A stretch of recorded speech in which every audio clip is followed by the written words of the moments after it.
What's going on, everybody? Welcome into the Blazers Uprise post-game show. The Blazers today continue their losing ways, which is good. They lose to Los Angeles Clippers 117-102. This is the Blazers Uprise post-game show presented by BetOnline. Use that promo code BELIEVE for a 50% reward bonus. March Madness going on right now. You can get in on the action. I will be watching the end of this Gonzaga game, though. Remember, use that promo code BELIEVE, 50% reward bonus. You can live bet, parlays, all sorts of fun stuff. And thank you to BetOnline for sponsoring the postgame show. Yeah, like I said, I just had to start this stream as a diehard Gonzaga fan, as Gonzaga is in the midst of a battle to try and go to the Sweet 16. They're up 3, and as I was reading that ad read, I'm watching this game, Eric, Anton Watson had a wide-open dunk and got rim checked. So the rim checks... Oh, you're ahead of me too, but Sorry. I love it. I love it, though. I love it, though. A step back between the legs 3 from my guy, Drew Timmy.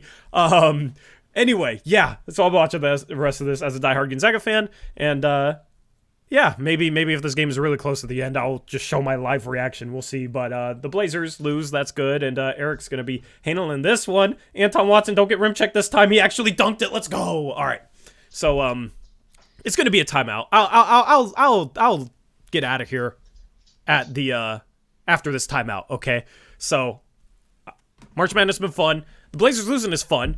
Orlando right now is playing the Lakers. Also, yeah, okay, good. I did unmute. Good. Orlando's down 4. So if Orlando can win, the Blazers will only be 1 game back in the win column of the Orlando Magic for 5th best odds. So that's not completely out of the picture for the Blazers as they continue to lose. You did have some good performances. I was impressed with Shaedon Sharpe in this one, Eric. I was impressed with Jusuf Nurkic in this one. So seeing those two guys play well was nice. Dame just had a horrible shooting night, 4 for 17. He did have 10 assists, 7 boards, but when Dame doesn't have a good offensive night, this team basically can't win. Mm-hmm. Even with Nurkic and Sharp playing well, and the bench playing really well. Eubanks 5 for 8, Watt for 5 for 9. So, what were your thoughts on this game? I mean, we just don't have the talent to match teams. I like the energy off the bench. Even though the bench unit didn't score a lot, I thought they at least competed and tried hard for once. Obviously, getting Nurk going, was nice to see that he's not completely worthless after the injuries.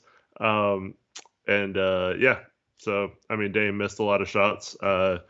Unlike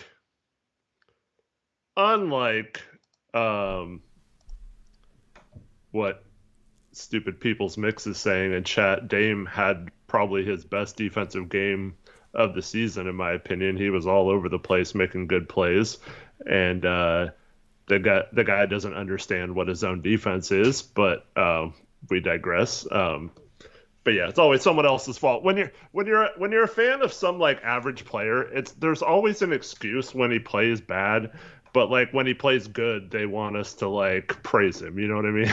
Oh yeah, I will get into that later when I'm more focused. Yeah. Somebody asked for me to do play-by-play of this Gonzaga game. I did a poll. Only a third of people want that. The other 2/3 want an Eric-focused Blazers post-game show, which is what I thought. But yeah, good game from Nurk. You love to see it. He's been struggling lately. He hit some threes. Yeah, and 9 for 14 from the field. Had a couple impressive defensive moments that reminded me of prime Jusuf Nurkic defensively. So, a couple block shots. It was nice to see. He got a block on Westbrook. In regards to these games, we're just looking for the positives. You know what I mean? It's by the way, this game's going into timeout, so we're just looking for positives. Positive is losing, of course, but you want good losses. You want certain guys to play well. Dame shooting bad, I don't really care. You know what I mean? We know what Dame is right now. So if we lose because he shoots bad, but other guys play well, I'm happy with that loss at this point in the season. That's kind of how I view it. It's nice to see Sharp play well. 3 steals as well. Might be a career high for him. And then Nurk, 5 assists, 11 boards. Only 2 turnovers with those 5 assists, 23 points. Only 3 fouls. In 25 minutes, he put up that production. Meanwhile, Zubac on the other end had some lazy moments defensively, I noticed. You're just looking for positives in this type of game, and there were a few. Bench played really well. The bench actually was a slight positive for the most part. Drew Eubanks was a +6. Team leading. Nas was a +1. Watford -1. Sharp ±0. Meanwhile, the starters, Dame's a -20, Thibault's a -20, Nurkic a 21. So the Blazers bench at least hung with the Clippers bench. You could even say they outplayed them a little bit. And that's a good Clippers bench with Eric Gordon, Nick Batum, Terrence Mann, and Mason Plumlee. Mm-hmm. Yeah, there was especially the first time they came in. That's mostly the plus minus comes from. We were down 30-15 at one point, and the bench comes in, gets a bunch of offensive rebounds, and just was clearly outworking them. Clippers had to call a timeout when we cut it to like 6 or something like that. I like the energy on the offensive boards. I thought the defense was okay. We're obviously not trying to win that. Yeah. It is kind of funny, though, when you give up like 36 in the first quarter of the game after you hear all the players say that they go through a wall for Chauncey, you know? They come out not playing very good defense once again. Yeah. I mean, part of that might be effort. I don't think effort, for the most part, has been a huge issue this season. I think it's more so just guys aren't smart enough defensively, and guys, schematically. Like, there's a ton of issues with our defense. I thought more so to start last season, more of the issues was effort-based because we saw this team do really well defensively at home when they actually played hard. I think this year, there's times where you look at the effort and it's bad, but it's been so many different things that, I don't know. Part of it's, Chauncey's talked about youth, and I kind of give him crap for using that as an excuse, but part of it is some youth on this team, lack of NBA experience. Part of it is we play zone defense too much in the wrong situations. Like, there's a number of different things. So I did see multiple comments like that, though. Like, these guys aren't running through a wall for Chauncey right now. They're not, they're not playing with much effort. So I get it. Anyway, I'm going to hand it over to you, Eric. All right, I'm going to enjoy, hopefully, the rest of this game. Yeah, good luck. Thank you. Might need it. Yeah, so shout out to Jack M. What's up, everyone? How's everyone doing tonight? Hope you're all doing well, had a nice weekend and all that. Might keep an eye on this game as well just to see what Torrey's mood will be like when he comes back. TCU just scored to go down 2 with about 7 minutes left. Shout out to You're Jack ahead M. of me, by the way, and I'm still listening to you. Sorry. So I'll stop. All right. Jack M, $2 donation. Go Magic, beat LA. Yeah, let's update the Magic score since Torrey doesn't care about that. They're down 1 right now. 3:22 left. Let's go. Come on, Magic.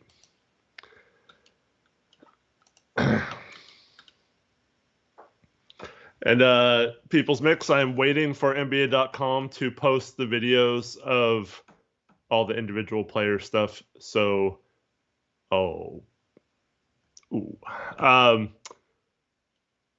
yeah, so when they do, I will go back and look at all of Eric Gordon's threes, and I will let you know if you are correct or not.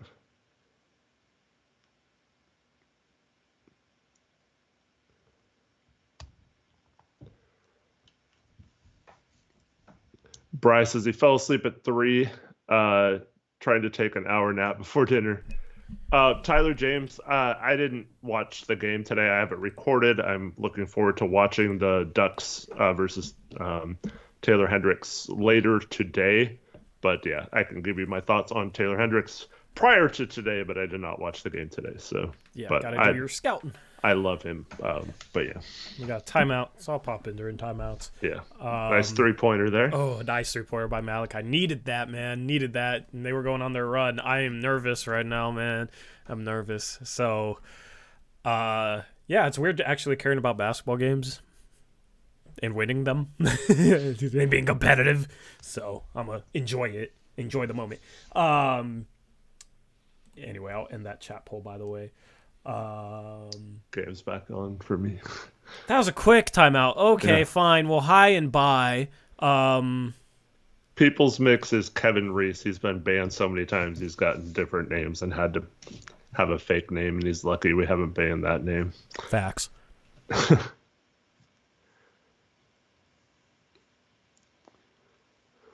Yeah, so I guess we could talk about that Chauncey thing. Taylor Hendricks game, the last one of the night. No, it's in the NIT versus Oregon. It's already over.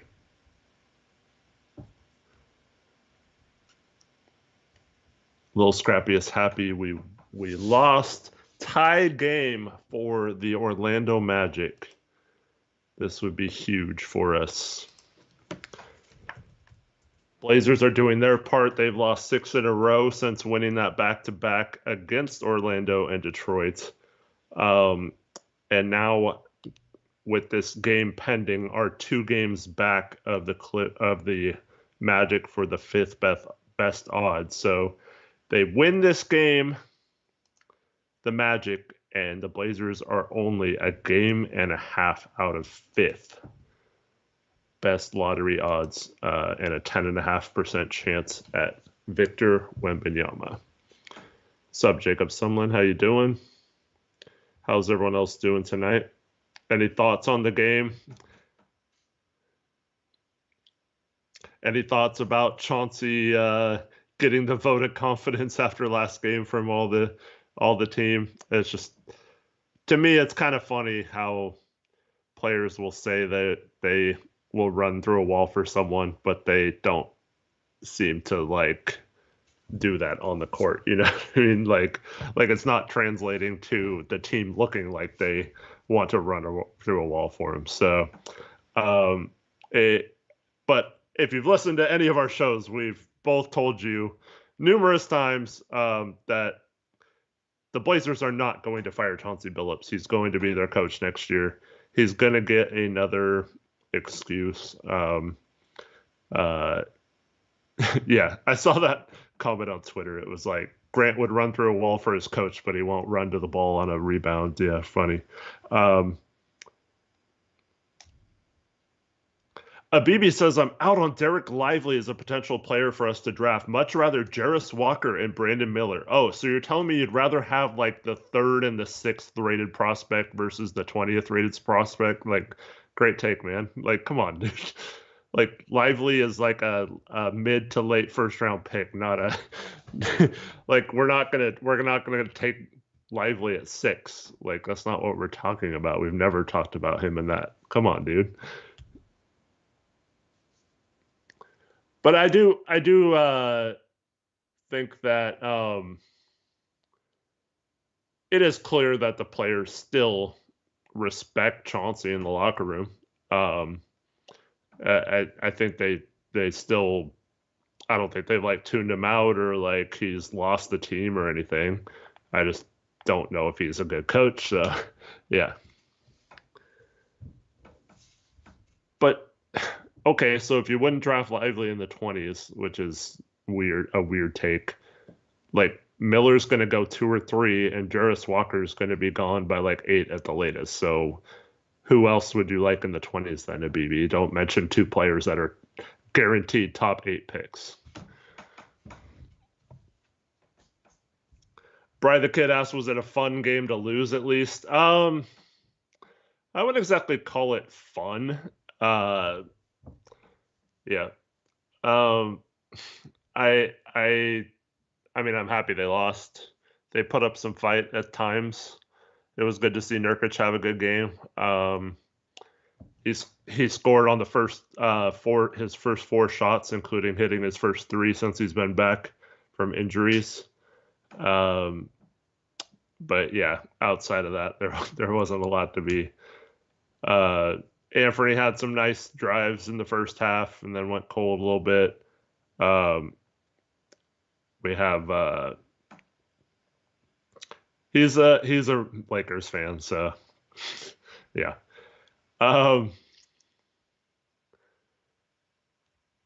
Yeah, I don't know. There was some funny Westbrook moments. He bricked a dunk and then got the ball back and was standing with the ball at the 3-point line, and the crowd was just like, shoot it. And he shot, and he missed, and the crowd went crazy. And then a couple minutes later, same exact spot. Like he got the ball and was standing there, and the crowd's like egging him on to shoot again, and he lets it fly and he hits it, and then he acts like they won the championship off that shot because he was going crazy. Yeah, it was fun. I think he was like meant it in like fun spirit, but yeah.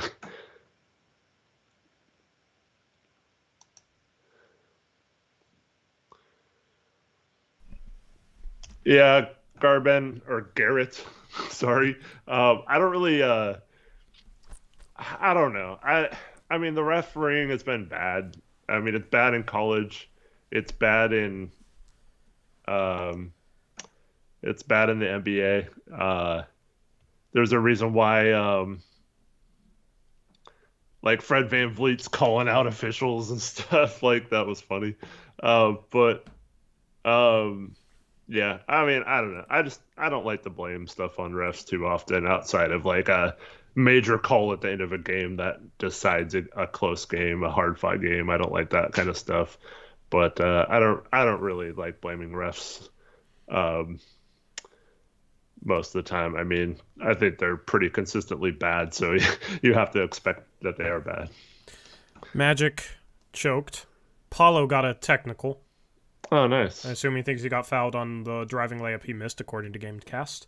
And yeah, the Lakers are going to win. And I put the Laker fan in a 5-minute timeout because I just didn't want to, and he's celebrating beating the freaking Orlando Magic at home. Like, dude, come on, that's sad.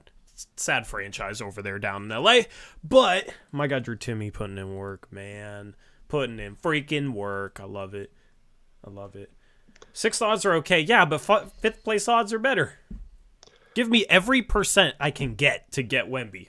We're still going to be 2.5 back, which is nice. The Magic picked up a big win over these Clippers yesterday, minus Kawhi. Yeah, but yeah, big time win by them. So, I mean, it's just they need to win every game they can because I'm not sure the Blazers are going to lose every game the rest of the year. Mm-hmm. And Orlando just is not. I don't know. I think they're tanking, I guess. They do got some pieces, though. Like, I could see them winning some games down the stretch. Yeah. They're not really playing for a whole lot. The playing spot, what's 10th place in the what's 10th place in the East right now? Oh, it's Chicago. The Magic are only 4.5. Well, they'll be 5 back now, so pretty much out of shouting distance, unfortunately, but it will make the Pacers are only a game and a half back. They could be playing for a play-in right now, and the Blazers are a game up on them and a game up on Washington, and those teams are chasing Chicago. Yep. So it's looking very likely to be 6, but yeah, I mean, give me an extra 5% chance of the top 4 and an extra 1.5% chance of Wemby. Like, I want that. I know it's not a big deal, but I want it. Mm-hmm. Yeah, and I saw some discourse on Twitter about we don't want 6. It never moves up. It hasn't moved up since like 2008 or something like that. It's like, well, the odds were different back then. Well, yeah, but it's also like, I mean, just because like this particular, I mean, I know there's something that like you could say it's cursed or whatever, but like the odds for this particular lottery, like nothing that's happened in the past has any bearing on what the draw will be on this one. So yeah. Yep. Anyway, I'm back into the void. All right. See ya. I had a question from Dr. Acula saying, Eric, would you take Kel'el Ware, Adam Bona, or Kyle Filipowski round 1? If I'm the Blazers, I would not take Filipowski. I think he's probably going to be a mid to late first round pick, but I just the Blazers need bigs that can protect the rim and defend and stuff. I just don't think he's going to be good enough on defense at the next level. Bona's interesting, but I don't have a first round grade on him, so maybe I consider him, with our mid second round pick if he's there, but I don't really like him in the first round. Kel'el Ware is starting to grow on me. I just I feel like where Lively like really took off and started playing really good basketball, like Ware is still to me a little bit longer away, more of a project. He definitely has similar skills to Lively if he could put it together, but he's just a little more finesse, and I don't know if that's necessarily going to be the case, but yeah. So I don't think I would take Ware at like 23, unless like all the bigs are gone. I really like Deron Holmes. And there's someone that the Blazers have been linked to, James Najee, who's like an international prospect. Like he could find himself in the mix. He's playing in Spain right now. He's from Nigeria. Um, that's someone that could shoot up draft boards and be kind of like a big man target for the Blazers. We've heard them talk about how they want to improve their uh, stockpile of international prospects and do better job scouting overseas and stuff. And that's one of the reasons Schmitz was brought in.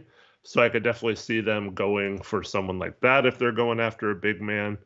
Um, I'm not convinced they're like going to target a center. They seem to be just, best player available, regardless of position. So I don't know how that'll affect things, but yeah, that's just kind of how I see the centers in that range right now. I like Lively, I like Holmes, Ware's okay, um, and I'm not really high on a lot of any other ones.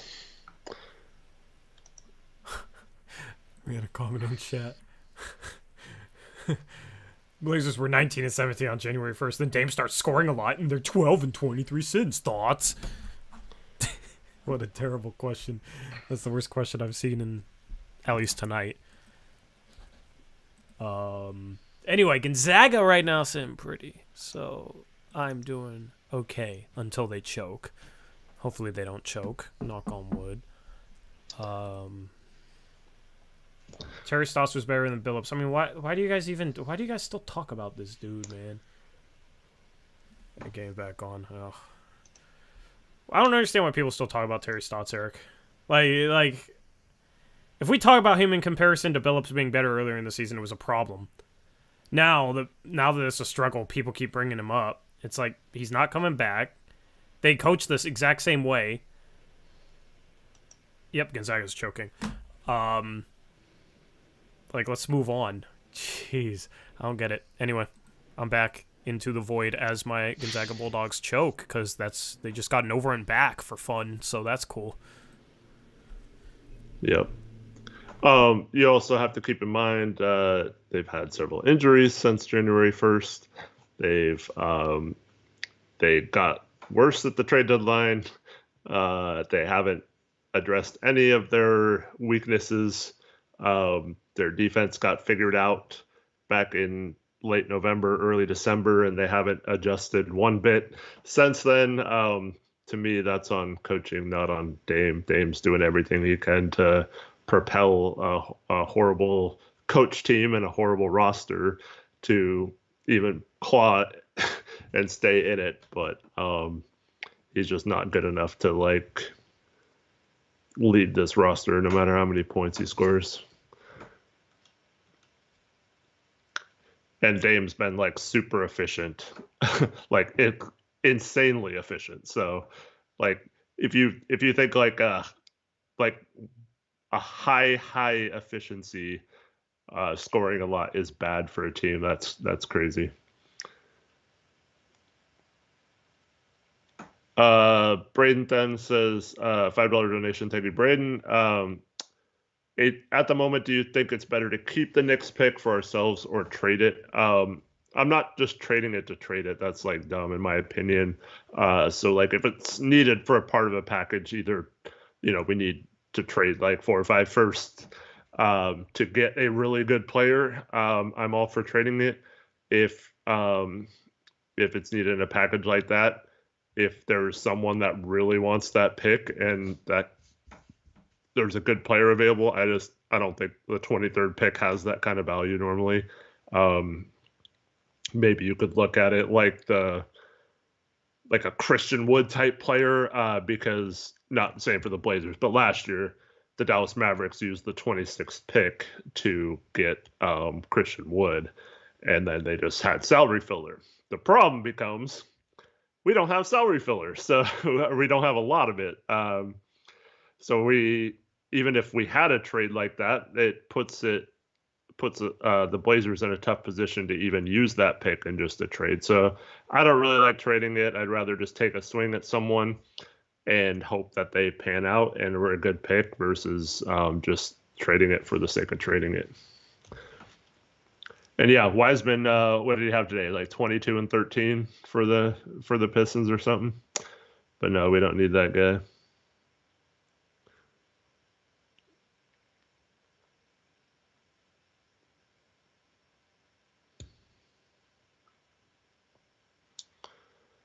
Blaze the Nug says, not to encourage a bad habit, but a suggestion to Blazer fans: bet money against the Blazers on money line, spread, and higher alternate spreads. I hit 5 different spreads tonight. Makes losses easier. Yeah. Obviously, these last 6 games, you could have made a lot of money. No, David, there were ways to get out of the tax if you were an actual good GM. But, yeah, obviously, Cronin isn't. And, yeah, so...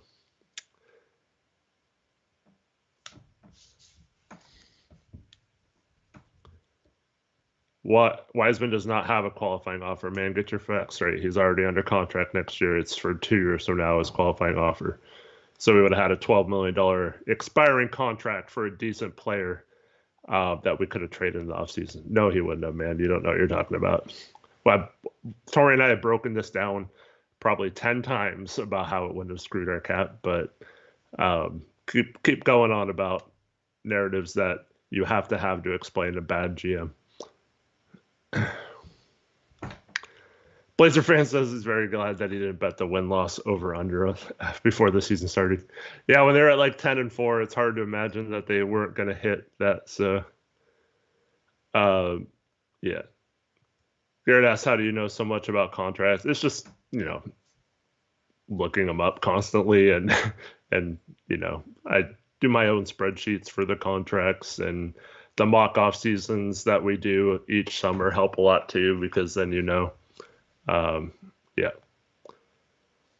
No, he is not such an, like, David, just please stop or I'm going to put you in timeout, because you're just spreading misinformation and I do not like that in chat. Just stop spreading misinformation. He makes 10 million right now and 12 million next year. Nurk makes closer to 17. So yeah.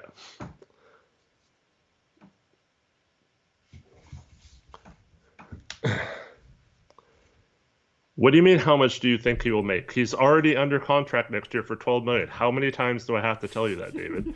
This is funny. What? Do you not understand that he's under contract next year? Yeah. 4-year rookie contract. That's what first-round rookies get. And then the 5th season, that's when, going into that 5th season, that's when they can potentially be on a qualifying offer, but they're a restricted free agent. But I mean, outside of him just taking off once he got here and being a key part of us making a run, the point of getting Wiseman has not once been because we think he's going to be an elite center and we need to pay him in 2 years or whatever. I wouldn't even think he'd be on the team next year. It's just, it would have been. It's a situation where it's okay, well, say he plays really good next year as a backup to Nurkic, and all of a sudden he's going to get Nurkic money. Well, that means you're able to either trade him for something good because he's a young center set to, you know what I mean? That's the thing, is he's under contract next year. Extrapolate what 15% raises. You are just talking out of your butt right now, David. You have no idea what you're talking about. You're in over your head. I'm going to put you in a little bit of a timeout so you can think about what you're saying and stop spreading misinformation. There's no 15% raises. I don't know what you're talking about. So enjoy this timeout for a minute and come back when you can start actually having an actual conversation. Yep, timeout circle. Anyway, we have a $12 million contract. Let's say we move up to 4 and we could get OG Anunoby or Nicholas Claxton or Mikal Bridges or something like that. Having a $12 million contract in James Wiseman would pretty much get us almost all the way there for anything. And now instead, we might have to talk about trading the third pick and Sharp or something like that, or the fourth pick and Sharp to get one of those guys. And then, then that's not enough coming back. So then we have to add in more stuff. So, like, instead of having that option this summer, they chose to not have any contracts on the book. But, yeah. Let's go. Drew Timmy at the line. Did he get an and one? Oh no, just let's go, man. I'm happy right now. Just knock down your just not knock down your free throws. We haven't been able to make free throws all game. Just knock down your free throws, right? Make Sean's proud. Dang, he's a 64%er for his season. I didn't even know that. Anyway, yeah, like, I don't understand. Just go to spottrack.com and you can look up salaries for these guys. I don't understand why, like, people get confused on it. Just go to SPOT spot rack.com, and then there's a search feature there. You can type in James Wiseman, and then you can click on him and you can see his salary breakdown. It's like it takes 20 seconds. I don't understand why it's so tough. Timmy may want to add too. It's a 3-possession game, so I'm feeling good about that. Let's go. All right, so several people want timeouts with David, it looks like. Who's asking for a timeout? Just I free. don't want to. Hashtag free David. He's in a 5-minute timeout. He can't be freed. Yeah. Impossible. Unpossible. Why are we fouling?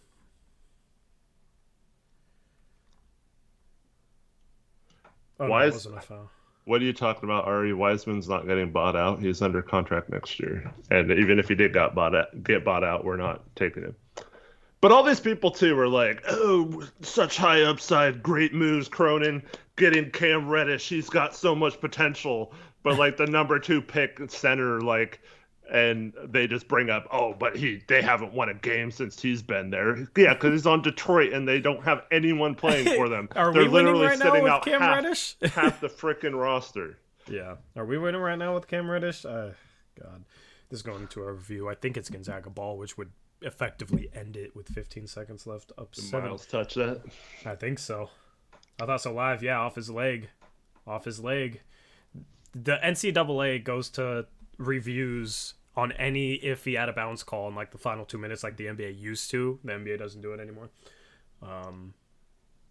Slows the game down a lot, but I like it for like playoff games. That should be the thing. Like, it's okay if playoff games are slow. You know, there's a bunch of suspense and they mean them a bunch. Yeah. So it's like with baseball with the pitch clock. It's like maybe you don't have a pitch clock in playoffs. You know, it's yeah. You know, but during the regular season, I get it. Yeah, for sure. Yeah, I also think they have to do you get your challenge back at least one time if you get it right. I expect that to be a thing next season. Hopefully. Has to be a thing. Yeah. So that wasn't a knock on Cam Reddish, by the way. I just don't understand the philosophy of taking chances on certain players and being fine with that, but then also saying someone else's buns, he shouldn't he didn't deserve a chance on this roster or whatever. So like I just think it's selective, and so if you're going to take chances on people, fine, take a chance on Reddish, take a chance on Wiseman, take a chance on Thibault. No. But what the? Sorry, I thought this game was like in the bag, so I didn't have to like. Oh, horrible pass. What? What? I thought So that was Strother too. Man. I mean, I seen what he saw, like I guess, but oh god, Julian, you gotta be better than that. Can't just throw a lazy pass in front of your own basket. Right under the hoop with up 7, 15 left, your ball, like. Yeah, no, I thought this game was in the bag, so I didn't have to solo you, but that was, yeah, I don't know what the hell that was. But here's the thing. Team 24 Momo, who you talking to, bro? You trying to get banned, dog? Here's the thing, is like Cam Reddish has had a much larger sample size of struggling than James Wiseman. Also, Cam Reddish has played for teams where they need him to be something more, and he hasn't been. Meanwhile, James Wiseman is playing with Golden State, where like their centers aren't really supposed to do much. They set screens, they roll, they finish. Like, they don't do much. They've won championships with Kevon Looney at center. There we go. We got this in the bag, baby. They've won championships with Kevon Looney at center. So that's the thing is, like, Wiseman hasn't gotten anywhere near as much of a chance. He was the second overall pick for a reason, where Reddish was hurt 10th. Like, he was a higher regarded prospect. He has more, like, athletic and just overall talent for his position at a center spot than Reddish is a wing. Like, that's the thing is Reddish has proven that he's not NBA caliber for a much larger sample size than James Wiseman has gotten a chance of. So, you know, if you're going to say, oh, we'll take a chance on this dude's upside or this dude's potential, it makes much more sense with Wiseman just given their situations, but especially given that the Blazers need freaking center depth. Yeah, well, so Gio says it's also possible that Wiseman would rather play in Detroit, more playing time and not blocked by Nurk. It was a trade. Wiseman had no choice in the matter. Like, they offered him to us before even getting Detroit involved, so Detroit wasn't even on the table as an option, even if he could choose an option, which he couldn't. And second of all, Nurk was hurt at the time. Who knows when he would have been back, so he would have gotten immediate playing time right away behind Drew Eubanks. If you're James Wiseman, you're worried about not getting playing time because of Drew Eubanks. I mean, maybe with Chauncey the way he plays Drew, but like yeah, that wasn't even an option. It's not like he chose free agency to go to Detroit.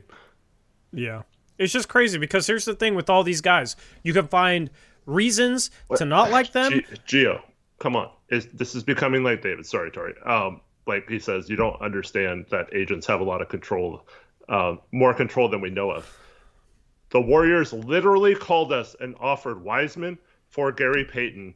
We turned them down. They then had to trade him elsewhere. This has nothing to do with agents, nothing to do with anything. The Blazers did not want James Wiseman. They did not want Saddiq Bey. They had an option for him after that. Yeah, like, I don't understand what you guys are even saying.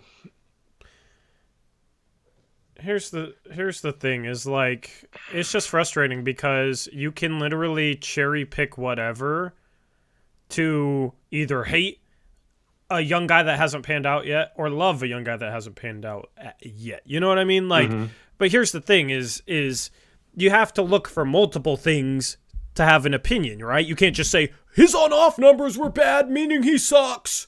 Like, that's so devoid of context. There's no context behind that statement, and it's completely limited. Like, on-off numbers are already subjective based upon who else is on the court and what different lineup patterns a coach has and whatnot. You know, it's not just dependent upon a single player anyway. So to sit here and say on-off numbers this, on-off numbers that is silly. And I don't even care if James Wiseman is not that good. He's a 7-footer. You know how badly we need a 7-footer that can just grab the ball after it makes contact with the rim or the backboard or the air or whatever. We need a guy that can free rebound. There was a stretch in this game where we had both of our backup centers in, Eric, Watford and Eubanks, and they were struggling to rebound. Both of our backup centers, and we're still struggling to rebound. Right? Against the Clippers team, who off the bench, who's their center? The biggest guy, let me go to the box score. They played Eric Gordon, Terrence Mann, Nick Batum. They have Plumlee now. They got Plumlee now. Yeah. Mason Plumlee, though, like, he's a little undersized for a center. Like, that's the problem, is Mason Plumlee makes our backup centers look bad. So if you got a guy that can at least come in and rebound and just do basic big man things at a better rate than our backup big, but then also he has the potential for more, why in the world wouldn't we take a chance on that? It doesn't make any sense not to. You know, it doesn't. But you take a chance on a dude that's been in the league for 4 years and has a large sample size of him absolutely struggling, and 2 coaching staffs have given up on him. But that's the guy we take a chance on, and it's another wing who isn't physical, like struggles with physicality, which is a problem with this team. Like, it doesn't make any sense. It doesn't make any sense. So, there's no argument against Wiseman, against taking a chance on him. Like, and that's the thing is, yeah, there's really no argument against him. So now David comes back and says we could probably get Wiseman for those second-round picks in filler. His value isn't that high. Well, it's becoming higher to Detroit, first of all. Second of all, now instead of just getting Wiseman, we're now trading those second round picks and other stuff, other players, because we have to match his $12 million salary. So we have to include other players now to Yeah. go out. So not only did we not get Wiseman, but then we're going to trade all those second round picks. I will crucify Cronin if he did something like that. Like That's that would so be that would be terrible. That's like the worst GMing ever. Like I don't understand what your point in all this is, David. Come on, man. Like you try to be contrarian and you try to you have these like stubborn views, and that's fine. That's cool, but just don't you're talking to two guys who know what they're talking about with Tori and I'm not usually like cocky about crap like that, but when it comes to this kind of stuff, like it's just numbers and actual facts. So there's no opinion based stuff here. This is all factual information when it comes to contracts and things like that. yeah. I forgot what I was gonna say. Yeah, it's Eric. It's like if we're friends and you need a car and I offer to sell you a car for $1,000, and you're like, nah, and then a week later you see me driving it and you think it looks good, and then you offer me $2,000 for it. Yeah. Like that'd be the equivalent of doing that. Like you could have had Wiseman or second round picks. You chose second round picks. If you then only a couple months later said, oh, wow, he looked good, I'm willing to trade these second round picks that we chose over him plus more for him. I mean, that's just literally throwing away assets for no reason because it made sense to go out and get him at the deadline. So that's the problem.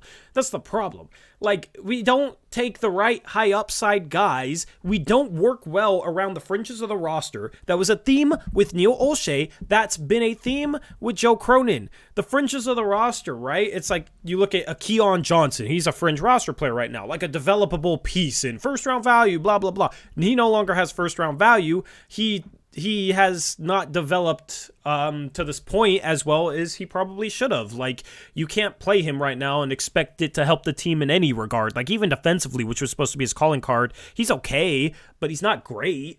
Like, he's there. What is he good at? What is he great at? And there's really nothing to hang his hat on. He's an athlete, but where does it show up? Really nowhere. That's the problem. Is the past two GMs have struggled working around the fringe of the roster. And then there's the most obvious guy that you can add for a dude that doesn't want to be here, and you choose second round picks. Like that's just bad GMing. It's a guy at a clear area of need, a guy that's clearly talented because he was taken second overall. He just has struggled throughout only a year and a half, and he's been injured, and he's been in a situation that doesn't give him any responsibility or any room for growth for the most part. That's the type of guy you take. That's the type of guy you take a chance on. It makes no sense not to. It's stupid not to. And David, please listen carefully because this is the last time I'm going to deal with this if you're just going to continue to not listen. So let me clearly say this for you for the last time, and I do not want to hear you try to diss me in chat otherwise, okay? So as long as you're listening, okay? I don't give a crap if Wiseman is good or bad or is an amazing prospect or, we traded for him and he's terrible and completely buns and just like we're talking about him as just like not even NBA talent, okay? This is a case where I want a $12 million expiring contract in the offseason to use because that's how you make bigger trades happen. And this is a case where Cronin has now made the same mistake that Neil Olshey made in 2016. It wasn't that he gave contracts to certain people. It's that every single one of them outside of Festus Ezeli was a 4-year guaranteed contract with no opt-outs, no team options, nothing, right? And so then we go into this offseason with questionable about center and Nurkic and all that stuff, and we sign him to a 4-year deal. And now we have to listen to like people saying we should attach first round picks to get rid of Nurkic a year later and stuff. That's not how a cap management GM like you say Cronin is. That's not how you manage the cap. And if he wants to go all in this summer, having that $12 million instantly that a team would be like, okay, I don't want Wiseman, but it's 12 million expiring. Sure, we'll take him. Instead of Nurkic, who then you have to talk them into taking 3 years and, still like $54 million or whatever it is on his contract. That's a tougher contract to just throw into a trade if you're trying to get someone. So it doesn't matter how good Wiseman is, just having that to attach to 2 first we have. We're tanking, so we're going to have a lottery pick. Last year, if we would have gotten OG with the 7th pick, and we would have had to trade like Josh Hart or whatever just to match the salary. So we're talking about moves that I don't want to trade part of the core to add to the core, or to like just change the core. I want to make a big all-in move that's adding a legit player to this roster, and then you still have your core players. If you want to trade them out for pieces that fit better, you can do, right? So that's just how I look at it. I couldn't care less if Wiseman came in here and was complete crap, because at least he'd be an expiring next year. But if he came in and did like half of what he's doing in Detroit, it's not even like an expiring contract. Like, he actually has a little bit of value and could actually be a piece in a trade that, like, instead of giving up 5 first, maybe we only give up, 4 and some seconds or something. So that's just what how I look at it. So don't try to tell me that I'm obsessed with Wiseman. I could care less about Wiseman in this situation. Yeah, and there's a comment that says, Ant has a $25 million contract that seems matchable with OG. Here's the problem, is like, you're basically forced to trade better players out of necessity because you don't have expiring salaries that you're willing to part with. It's like, okay, so now what if it's a guy making, if it's a good center making $30 million hypothetically, right? And he's an upgrade over Nurkic and the team's willing to get rid of him for fair value. And you're sitting there and it's like, oh, well, Nurkic, we'll trade Nurkic for him. Obviously, we're getting a center back. But then you still have to trade out an extra $10 million of salary or $12 million of salary. So then it's like, oh, well, now we also have to trade either Anthony Simons or Shaden Sharp plus Nasir Little, right? Like, you're basically, by not having that extra salary piece, you're forcing yourself to make a trade that is now worse for you because you didn't have the foresight to have that extra additional salary that is smart to, throw into trades for an upgrade. That's the problem. Is like, now it becomes, for some guys, it's like, oh, well, you have to trade Ant, or you have to trade Nurkic plus Sharp plus Little just to get to the salary number that works trade-wise, because you don't have that extra additional expiring contract. So that's the thing, is it's not a problem where it's like, we can't match certain guys this offseason. It's a problem of, we have to trade out good assets for certain guys that might not make sense to trade out as salary matching pieces. So you want those pieces that you can piece together with players that aren't super valuable or like key parts of your team, so you can add to your foundation. Having to take a chip of the foundation and ship it elsewhere to try and add to your house doesn't make much sense. That's the problem. So we would be in a much better spot if we had his contract going into this offseason, because then you're talking about him for, like, you could do him and Keon Johnson and, the 4th pick for OG, right? Yeah. Now it's, okay, well, you got to trade Ant in the 4th pick for OG? Mm-hmm. That's much worse. Why would Joe Cronin force himself to be put in that situation to do that if he really wants OG? That's the problem. Or you have to trade Sharp plus the 4th pick, which at that point, that's giving up too much. That's the problem. Yep. Yeah, like, how happy are we if, let's say we finished 7th, like last year, right, in the lottery, and we trade, like, Wiseman the 7th and like Keon or something for OG versus, because we're coming in a situation where OG is going to be in the last year of his contract because he has an opt-out. So we could overpay for OG using, crap filler. And like the talk about earlier was, would I trade the Knicks pick or whatever? Are we keeping it? Well, like the Christian Wood trade. Like, I'm sure David Weed is a big Christian Wood fan. So, like, if that kind of trade became available for that level of player, we could have gotten him with Wiseman and the Knicks pick, like for a team like Houston or whatever. So those are the kind of moves we need to be creative to do, and it's just it's dumb. Here's what you want to do as a GM. You want to give yourself as many potential viable pathways to building a better team as possible. Viable meaning it makes sense to do. The assets make sense. Because then it becomes a situation where if you have all these viable pathways, you can just choose the best one. If you limit yourself in terms of pathways, all of a sudden you have less leverage. All of a sudden, you might not have a backup plan. Joe Cronin didn't have a backup plan at this year's trade deadline. And all of a sudden, your best case scenario is probably worse because you don't have a bunch of options on the table. So it's like, yes, there might be a trade with Anthony Simons for somebody that makes sense and it might all work out.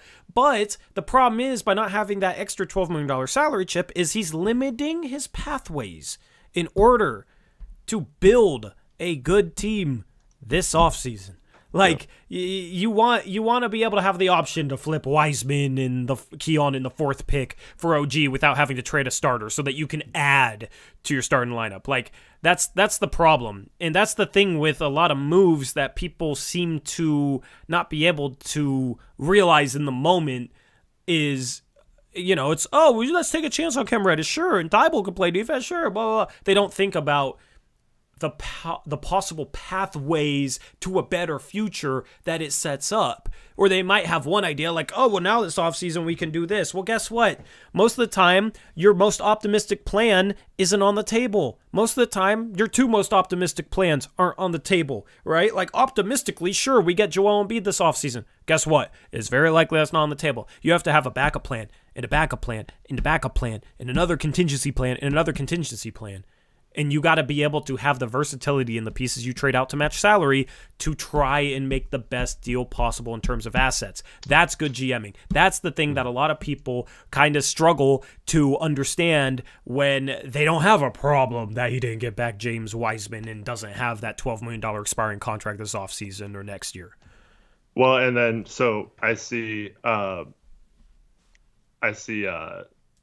sign and trade being so no, it's not all about Embiid, bro. You're a terrible listener.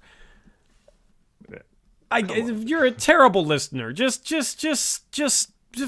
oh God, I hate trying to explain stuff to people that just suck at listening. Anyways, that's why I don't try to have conversations on this stuff too much with certain people. Okay, this is why I cringe, and it's if you bring up sign and trades, I'm sorry, but it's cringe. Here's the deal, okay? If we had James Wiseman right now, right, we could just trade him this offseason, right? Attach him to the pick, like the number. Say we get 7, we could attach him to that and trade him. It doesn't matter, and nothing else matters, right? If the other team agrees to it, we can trade it, right? Correct?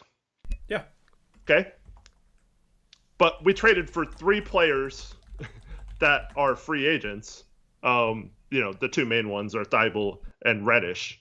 So we can't trade them. We have to literally wait till after the draft before they can even talk to a team to know if we picked the right player for them, and then magically they wanted to sign with them and it just works out perfectly to where we trade them and we just happen to draft the perfect player that they wanted and all that. Like, you're making trades exponentially harder. And this is what happens. Every trade Cronin's made outside of the Jeremy Grant trade, it takes a tradable asset and makes it harder for him to achieve what he's doing versus making it easier to achieve what he's doing. And unfortunately, when you're trying to make an all-in move for Dame, now you're stuck making that all-in move using the players that it's going to hurt to trade, and that's Ant and Sharp and players like that. So this is the problem. Like, now, like, he's put himself into a corner where now this offseason, if he wants to do what Dame is screaming for him to do and is going to not let him have that excuse of, we tried, but we didn't do it, he's got to trade sharpen Ant pretty much to do it, and multiple picks and ruin our future to do that. Where he could have set himself up to not have to make that specific decision this summer. Here's the thing. I hate how much we talk about this because at this point, either people are going to understand it and what we're talking about, or they won't. Like we've explained it so many times that either people get it or they don't. And we can go into it over and over and over again like this. I'm willing to because I try and explain things. It's just like some people are, some people are good listeners. Some people might not exactly understand where we're coming from, but they're trying to understand where we're coming from. It's just like some of this stuff is pretty complicated. It's not anything like simple. But there's people that don't legitimately listen, and we can sit there trying to talk to them, but they ain't gonna listen, and it's not gonna matter, and it's gonna be a waste of time. So I'm kind of at this point, we've had this conversation a bunch of times, and we have new people in here every stream, so it's not necessarily a bad thing to repeat the conversation. It's just, man, at this point, either you kind of understand what we're talking about, or you're not, and that's fine. Like, whatever. It's frustrating. It's frustrating when people come in here, try and tell us what's the truth. It's wrong. And then we start trying to talk about how things are and they don't listen. Like if you're going to come in here talking about contracts, just literally go to spotrac.com, spotrac.com, and search the player, and you can legitimately figure out the facts in less than a minute.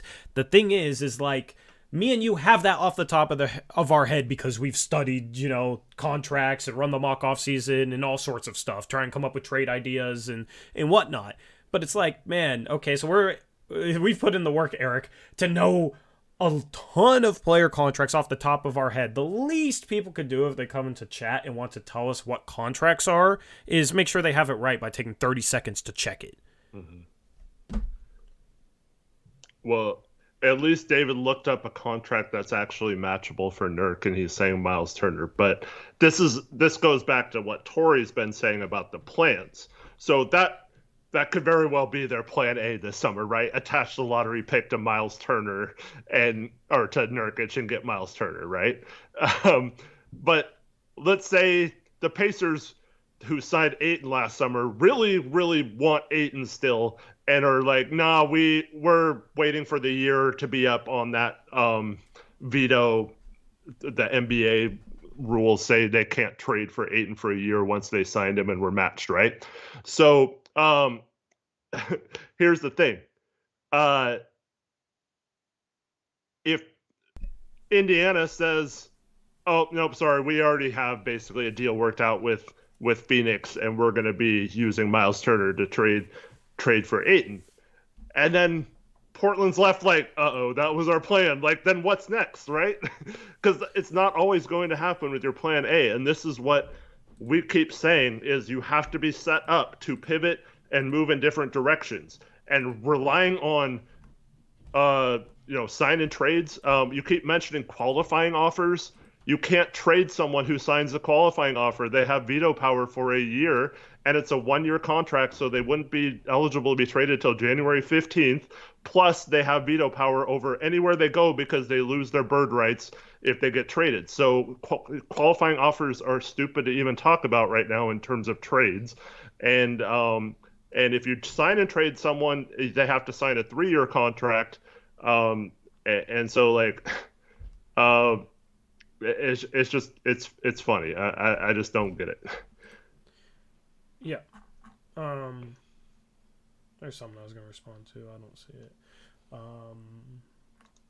Yeah, we'll continue to try and, explain things in depth. I saw a comment that says this is not a casual channel. Yeah, I don't know. Like we try our best to A, know what we're talking about, and B, explain it in a way that people understand.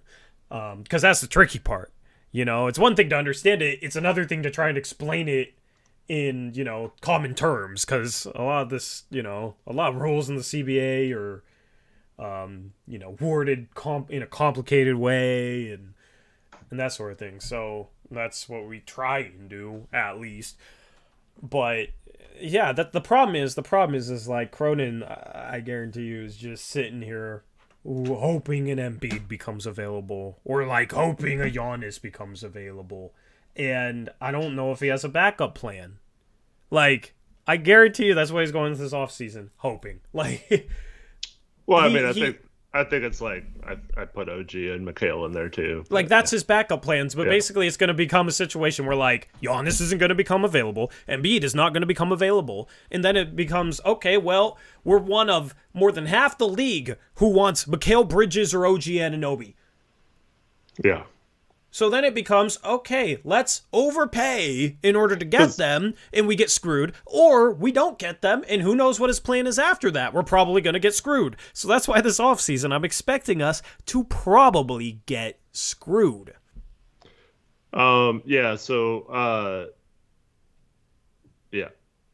Probably the thing about like McHale and OG too is like teams like the Thunder are now showing that they're taking the next step and are maybe a piece like that away from doing that. So now might be the time they cash in their assets, get Chet next year, a high lottery pick or a mid first round pick this year. They still have all their future first, so they can go all in on a McHale or OG and find that perfect player to bring back. So yeah, so like I feel like it's tough because when you start talking about those guys, we're gonna have to like severely overpay, and that's gonna be like Sharp and 4 firsts and for like OG or McHale level players, you know.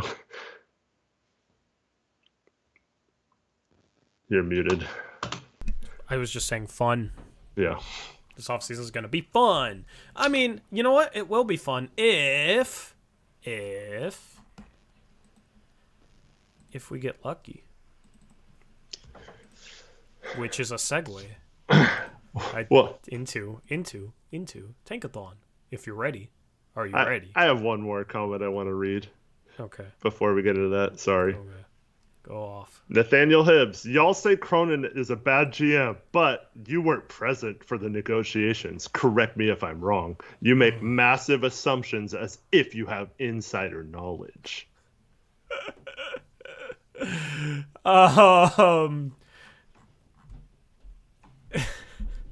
What do you think about that?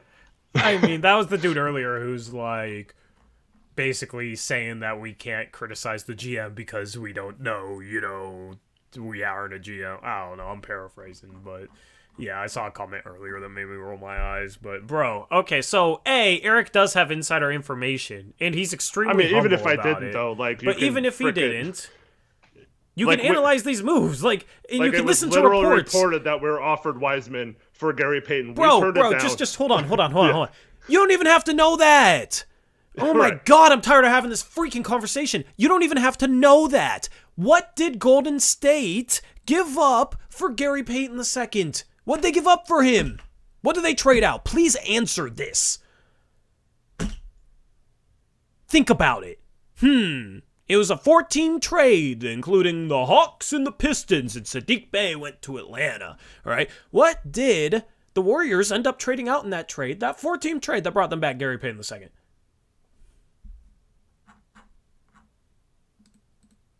Chat, you can answer it. They traded James Wiseman for Gary Payton II. So you're going to sit here and say, you don't know that they were willing to give up James Wiseman to Portland for Gary Payton II. Are you kidding me? That's literally what they did.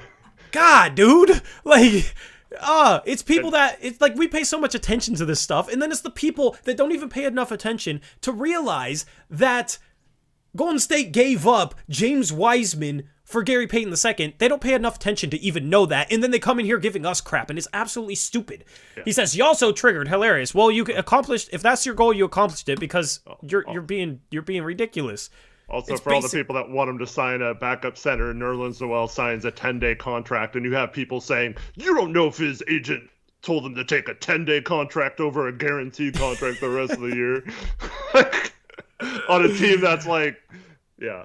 So yeah, we didn't prioritize center this past offseason. We didn't prioritize it at the deadline. We didn't get anything in the buyout market. But yeah, Nerlens Noel rather would have had a 10-day contract than a guaranteed contract. Okay. Like just look. I don't know, man. Like, Here's the other thing too. Okay, and I mean, I don't want to reopen this wound, but I have to do it in this situation. So sorry to everyone to do this again. But this is a painful stream. So we traded CJ McCollum to New Orleans. New Orleans desperately wanted to make the playoffs last year. That was their sole goal. David Griffin's job was on the line. He needed to make the playoffs. He wanted to show Zion that they were committed to winning and all that stuff, okay? So they literally wanted CJ to help them make the playoffs. But this idiot Cronin somehow negotiated the trade to where if they actually traded for CJ and were good and made the playoffs, we actually got worse compensation for them making a good trade and helping them achieve their goal. We actually got worse. We got a 2025 Milwaukee first instead of a lottery pick. They ended up, the Pelicans, they were willing to give up a pick from 4 to 12. Somehow they end up with a pick from 4 to 12. They got the number 8 pick. They somehow ended up with the number 8 pick in the draft, even though they were willing to trade us that pick, that exact pick for CJ McCollum, and somehow we did not get the number 8 pick. We ended up having to get the 2025 pick. I am sorry, I do not need to be in any negotiation. You suck at your job if that is the result of the trade. You are terrible. You have no idea what you are doing. You are in over your head, and I do not need to have insider information or anything else.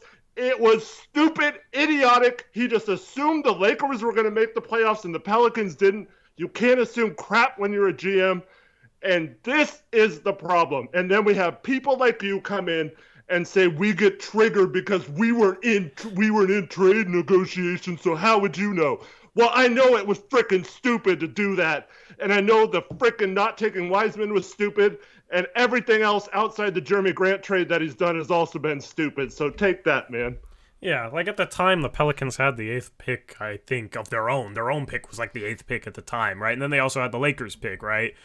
And somehow it was like, okay, well, if it doesn't work and you guys miss the playoffs, we get the 8th pick from you guys. But then if it does work and you make the playoffs because of CJ, then you get to keep the 8th pick that you do have. Yep, like it doesn't like it's literally logic. It's like I know a lot of this stuff is complicated, but sometimes if you stop trying to excuse everything a GM does and paint everything a GM does in a positive light, and you just sit back and you just use basic logic, it doesn't pass the logic test. We don't need to know what he was saying on the phones because it's completely illogical. That logic makes no sense. And if you somehow got here, like got negotiated into that position, then you're not a good enough negotiator. It's like, yeah, I mean, I don't even know of an analogy for it. It just makes no sense. I mean, we talked about it a ton. And that's not assuming anything. It's logic. Having a contract to match salary this offseason is logical. Being able to get the center that a team traded for our player was obviously doable. Like, but no, somehow we're going to use Reddish's qualifying offer to trade for someone this summer, like David keeps saying, for no reason at all. Like, he doesn't freaking understand. You can't just trade his no, he's not under he's given a qualifying offer to be made a restricted free agent. He is a restricted free agent. At some point, he can accept that qualifying offer, and then you can't trade him. Oh, God. Okay, well, Eric, are you ready? Are you ready to just say... Go. Are you ready for the hammer, though, is what I'm asking. Okay, so no,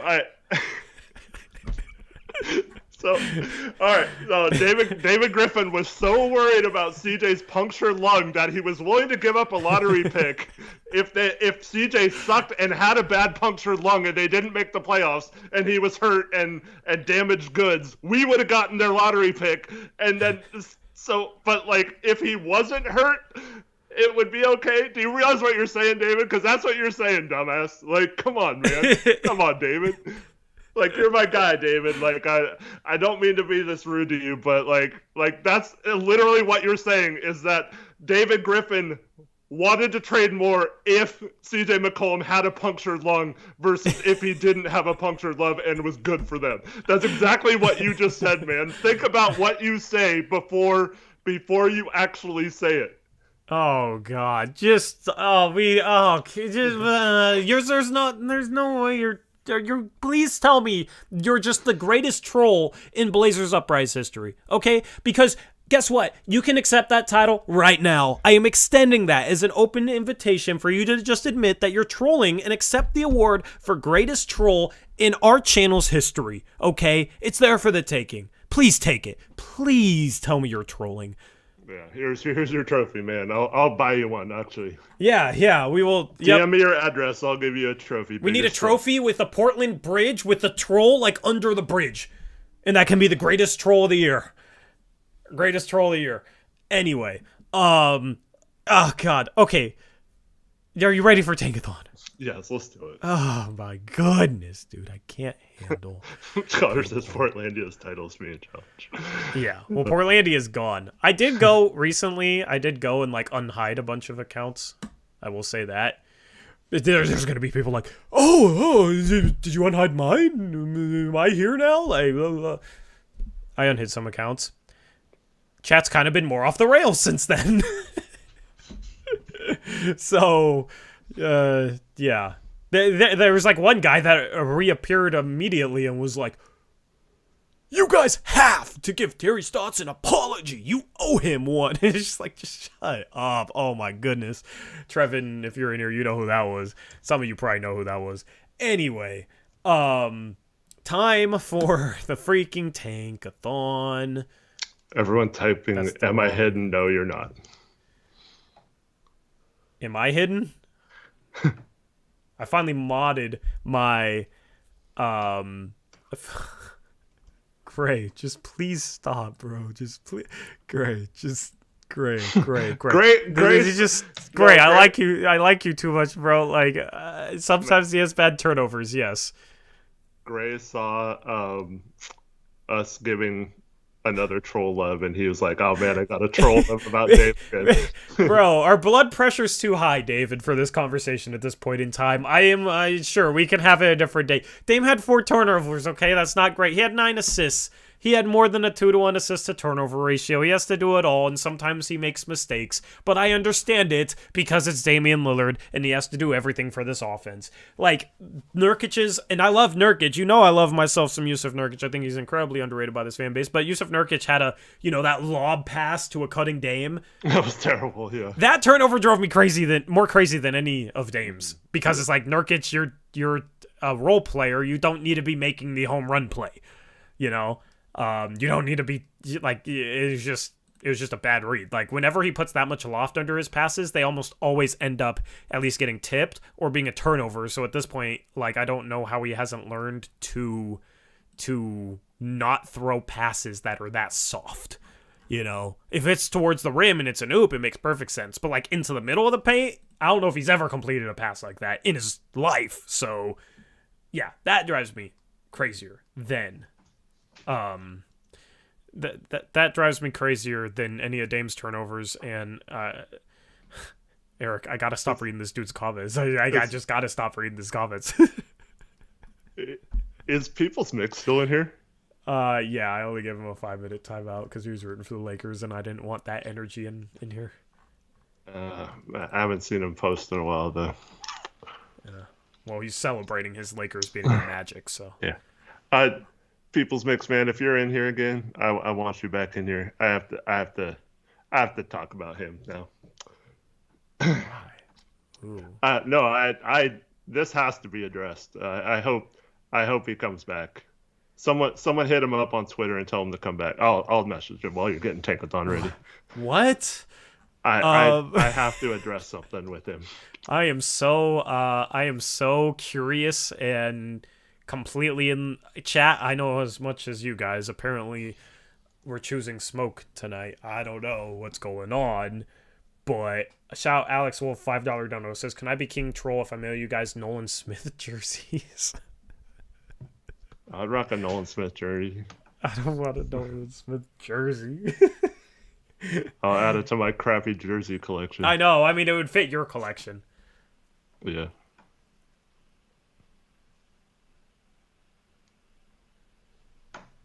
What? What? Dude, what? Some of these it's just okay. Okay, I need to move on. On because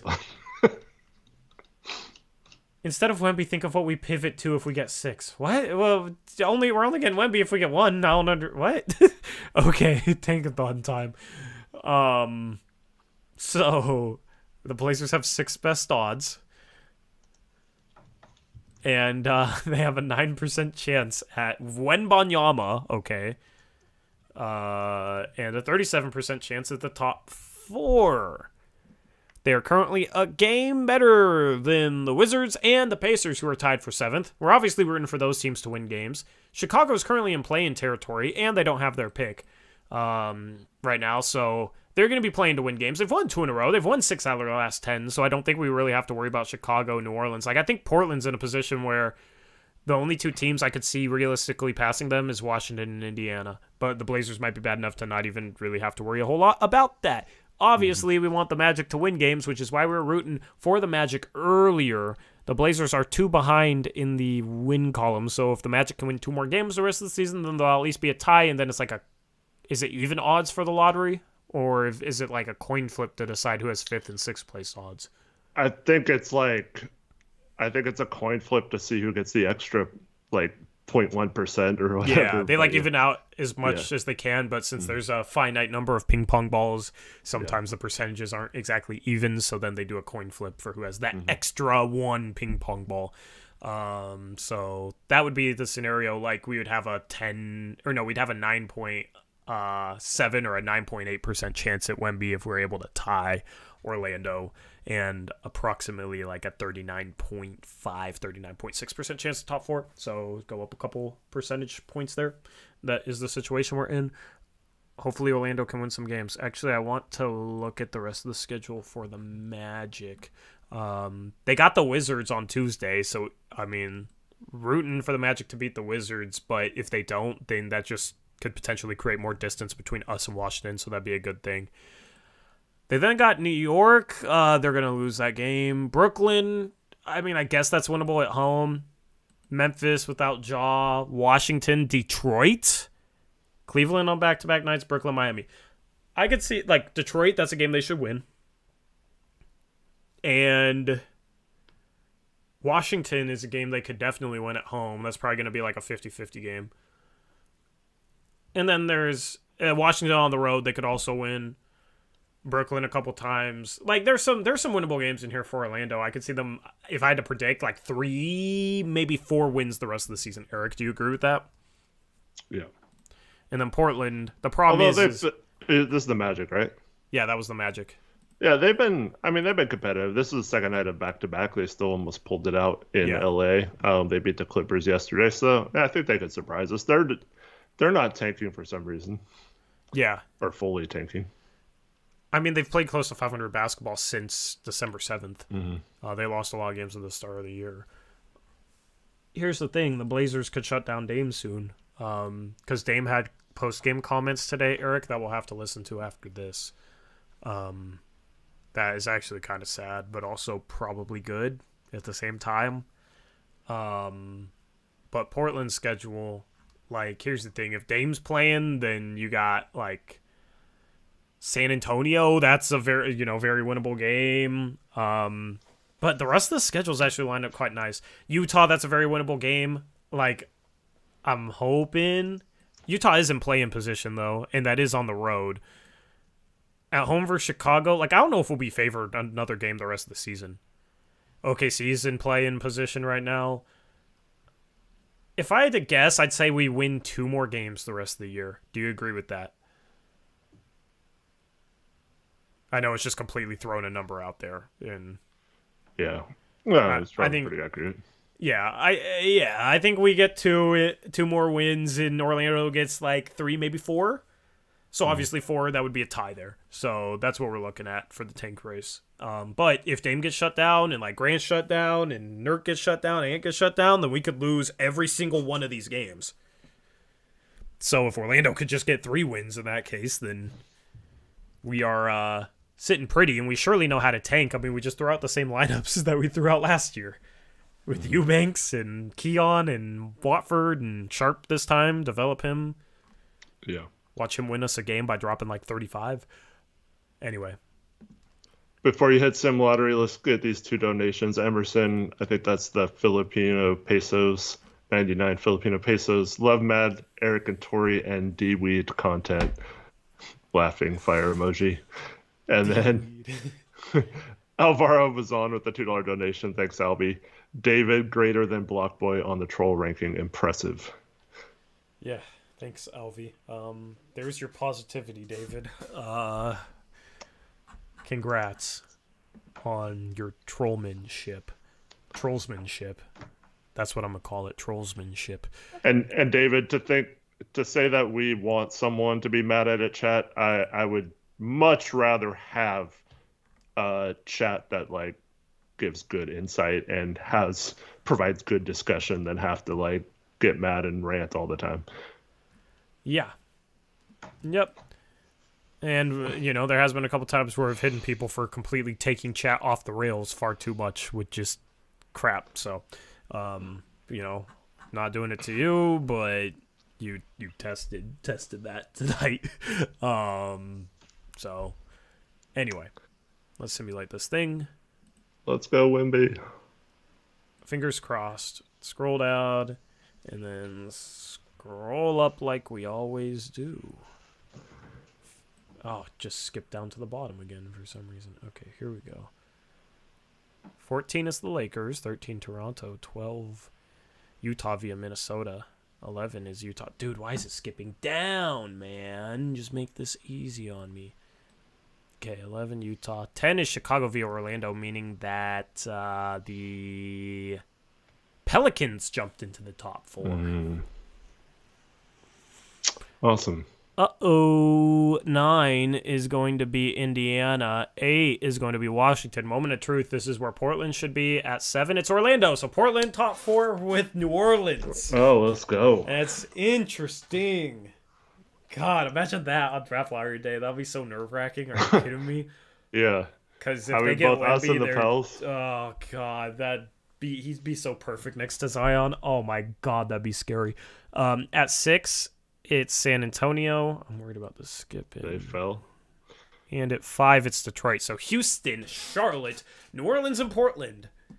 At 4, hopefully we see the Pelicans. At 4, it's Charlotte. Well, I guess actually that's a good thing because they had really good odds at the first overall pick. So it's now us, New Orleans, and Houston. If Houston's at 3, it's going to be insane. At 3, it is... I don't want this to skip too high. It's Houston. Oh my goodness, Eric, could you imagine if this scenario played out where it's us in New Orleans? Oh God, that's so scary. The Pellies getting screwed is kind of scary too, though. I know, but oh man, like it would come down to like I wouldn't care if they got scooped because we got Wemby, or I would be okay. I know you said you wouldn't get mad if we moved up, but like if we moved up and we were top 2 and it's also New Orleans, I would be so pissed. It would be frustrating. I'd still be happy we moved up though. But yeah, but oh man, that would hurt. This commercial break right now would be one of the most like horrible anxiety moments of my life, I think. Watch next draft lottery, they're gonna reveal the top like 14 to 5, right? See the teams that move up. Then they're gonna reveal 4 and 3, so it's the final 2. Then they're gonna go to another commercial break to build suspense and get their ad revenue, and then they're gonna come back and like have some sort of big announcement for the number 1 pick with like confetti that starts flying the moment it's announced. And yeah. Anyway, moment of truth with the 2nd overall pick. Portland and number 1 goes to New Orleans. Rip. Oh, that's tragic. No. Oh, that's tragic. What a tragic stream. Oh, man. So, oh, goodness. So hopefully, the fact that we made the trade better for New Orleans because of CJ's lung or something, hopefully New Orleans will repay the favor and give us Wemby for Scoot. Yeah. Yeah, right? Right? That's why Cronin did it. He's a master genius, and that's why he, yeah. I God, still think imagine that. Imagine that, though, Eric. Like, what if it's CJ and Dame representing both franchises? I don't think Dame's gonna go again. Who After do you last want to year. send, then? Let's send Mike Schmitz. I don't know. Let's send Bill Walton. Let's send Jody. Oh, God, Jody. I mean, if we won the #1 overall pick because she's there and a good luck charm, then okay. She finally did something good for the franchise for once. Blazer fans says send Douglas Fur. Oh my god. Just imagine. Him sitting there with the stupid look on his face, whether we got 7th or 2nd and no emotion. That'd be so funny. Everyone should just send their mascots. That would actually be kind of funny. I know. Oh my god, yes. Please send Douglas Fur. Oh, I'm gonna start a petition to send Douglas Fur to the draft lottery. I do think, because I don't think we're trading one. So I do think this pretty much opens us up to being able to trade for any player that becomes available, though. Oh, you want to go back to? So getting two pretty much opens up like any door we want, in terms of a trade. Yeah. 2 for 5 and Wiseman. What if New Orleans traded #1 for Embiid? Oh, God, see, that would suck too, man. Oh, that would suck too. God, why'd they have to be 1 in us too? If they had Embiid, Zion, Ingram. Yeah, that's the problem. If they get the #1 overall pick, they're like an automatic contender that we have to somehow try and compete with over the next 3 years, and I don't see how we get there. You know what I mean? Like, if they get #1, we're screwed. I mean, like, the West is kind of screwed. Like, they need a center. Wemby is perfect for them as a stretch 5 that's 7'5". Like, they would have legitimately, like, the best pound-for-pound athlete in terms of thick-ass Zion Williamson. And then they have the tallest player in the league who's also kind of a guard. You know how ridiculous they'd be together? Oh, my goodness. They're, like, perfect for each other. They're perfect for each other. And then Brandon Ingram and CJ, and then Wemby just cleans up all the mediocre defense. Oh, it's unlikely, but just imagine getting Wemby. It would be crazy. Yes, I've imagined it every day for the last like month and a half, man. Like, it would be the most surreal stream ever because we'd be hyped as hell on stream, which is a strange concept. Strange concept. 2 for 10 in Zach LaVine. Disgusting. We'd have to trade out Ant. We'd also have to match salary, yeah. And yeah, on makes his no near sense. $40 million contract. You'd get a lot of 2 and Nurk for 9 and Miles Turner, which is absolutely terrible. Kyle, I'm not sure. I don't want Miles Turner. We're already at a physicality deficit, and we already struggle to rebound. Why would you want, like, arguably the worst rebounding starting center in the league who's not super physical? Like, he doesn't make any sense. Yeah. So if this scenario played out, we'd have so many terrible trade ideas. Yeah. 2 for 6 Vassell and a couple future firsts. Yeah, that's what I was eyeing. Actually. Eric, 2 for 5 in Wiseman. you know what we do? Because I'm obsessed with Wiseman, remember? Yeah. Okay. Trade machine. Let's see how that type of trade would work, just out of curiosity. Yeah. Also, Roger had a $2 donation. Thank you, Roger. I love Tankathon. Laughing emoji. Please make this segment longer. It's always fun. fun. This is all we have right now. So. Yeah. Yeah. God. So, bang. So, just their 6th pick. Before you even do this, yeah, we have, we have a trade exception that can fit either Zach or Vassell by their own, and then we can easily match salary for someone else. So, would you want to try and keep Nas in this trade, or would you just send him out? I mean, I'd pretty much. I mean, if we could do Keon and Knox, I'd be fine with that. If they really wanted Nas, I'm probably okay with that. I'm doing it. But I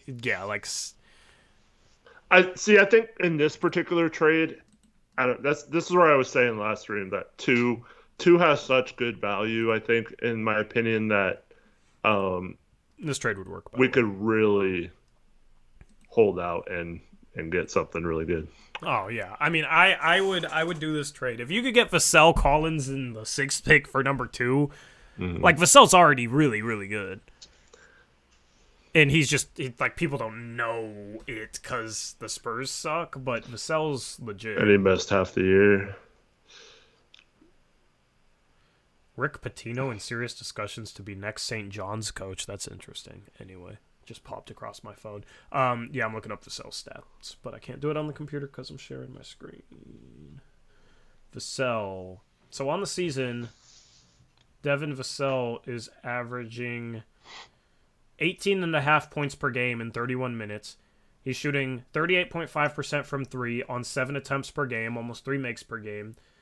He hasn't been super efficient inside the arc, only 48%, but in Portland he could like pick his spots more than he has been in San Antonio. You know, he'd be more of a role guy. Defensively, I don't really know what to make of him defensively, but everything I've heard is he's a good defender, could defend on the ball, that sort of thing. And he's 6 foot. He's only 6'5". I thought he was bigger than that. He's like a legit 6'5", though. Yeah. I'm gonna see if I can find his combo. Standing reach and wingspan, because I know he has long arms. Possesses near 7-foot wingspan. What's his standing reach, though? I'll look it up.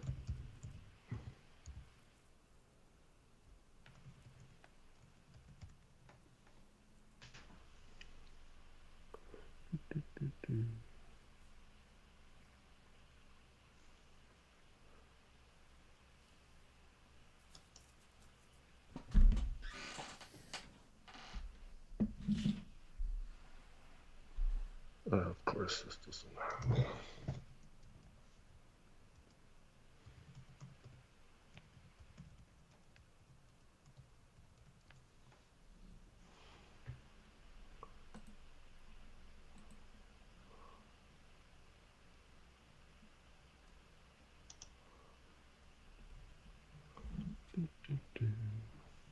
No, not this one.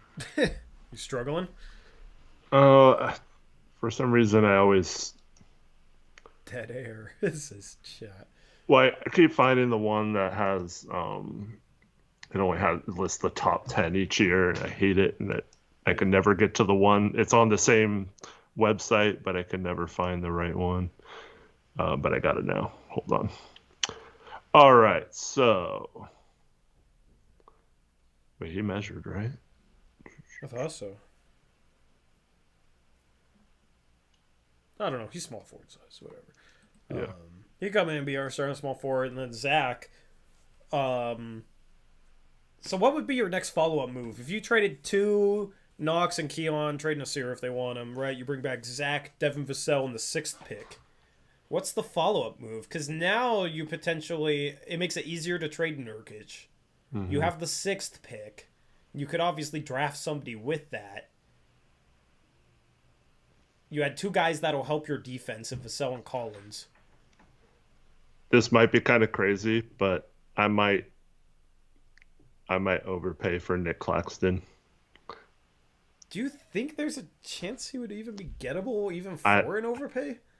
But like, I don't know, if we offered like 620 something and like a future first on top of like 3, so basically a top 6 pick and future salary, I don't know. Like I would maybe overpay, like just do whatever it takes.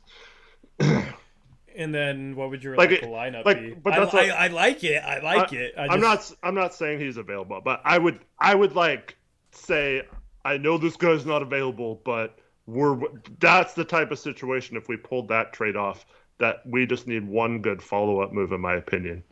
Yeah. Like I like keeping the picks. Like I'm not saying we should trade the picks for sure, but yeah. But you add another you add another two-way piece. You had two-way pieces. Zach Collins, you can call him a two-way piece at this point. Like and they can play together good. Too. Yeah. And they're positionally versatile. So it's like, okay, well, if you can get that rim protecting center, like what would you like for Claxton? Would you be getting rid of Nurkic? Yeah, I'd probably trade out Nurkic if we had Collins too. So yeah, like Nurk, man, I would.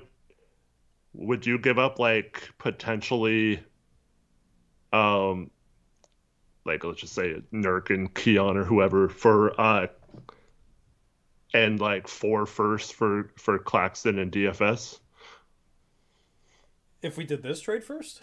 Yeah. Yeah. Yeah. Yeah, I would. Because even if it's like I'm thinking like, okay, what if a true star becomes available and we want to make that move? Well, we still have Ant, we still have Sharp, and then you can always like get return on value for Nick Claxton and DFS, and you can get your first. Like, you can always, So we'd still pieces. So we'd have Dame and Ant. We'd have at the wing. We'd have Sharp, Vassell, DFS. We could re-sign Thibault, I guess, or Reddish. Who would your starting lineup be? I'm probably starting Vassell at the 3. Yeah, even if he's a little undersized, and then Claxton at the 5, Jeremy at the 4 still. You bring Zach off the bench. Yeah, probably bring Zach off the bench still. Yeah. See, because like, who's our best perimeter defender there? Like, it would make so much sense to start DFS. Like man, the 3. A bench lineup with like Vassell and Collins and Ant, that dude. Sharp. And then we still have the MLE too. I mean, yeah. So even if we get the second pick, it would suck. But yeah, like we all of a sudden have like a loaded 9-man rotation. Like I know giving up 4 firsts or whatever would be like a huge overpay, but like we're like a defensive team all of a sudden, and we have we still have ability to make moves if something doesn't work out. Here's the thing. Like, obviously, people can sit here and say, that's not realistic, the Spurs wouldn't do it, or the Nets aren't trading Clax or whatever. Well, just have, some sort of idea for what you want to try and do and the types of players you want to try and get, and actually have them be good freaking players that can play both sides of the ball, and then try and go and get them, If you had DFS and Claxton, though, I think it would make Jeremy Grant a better defender, and then if you had Collins off the bench, Vassell off the bench, Sharp off the bench, like it's pretty dang good bench, like you got scoring, defense, positional versatility. Like you could play Collins at the center behind Claxton, but you could also play Collins with Claxton and just have a ton of rim protection because Collins can shoot and move his feet decent enough to play the 4. Yeah, I mean that's the type of team I would love to try and build for sure. For sure. But if you couldn't overpay for Claxton in like DFS, what would like if you could overpay for McHale, would you do it then too? I mean, maybe bring some sort of 3-way trade in and use Vassell as part of the maybe, that's where you flip Vassell. Maybe McHale is they like Vassell too. I don't know. Maybe you talk to them about what players on the Spurs, because maybe there's another younger player they like more. Maybe they like Keldon Johnson or something, and you could wait till free agency to make the trade official. And like Keldon all of a sudden becomes the main part of a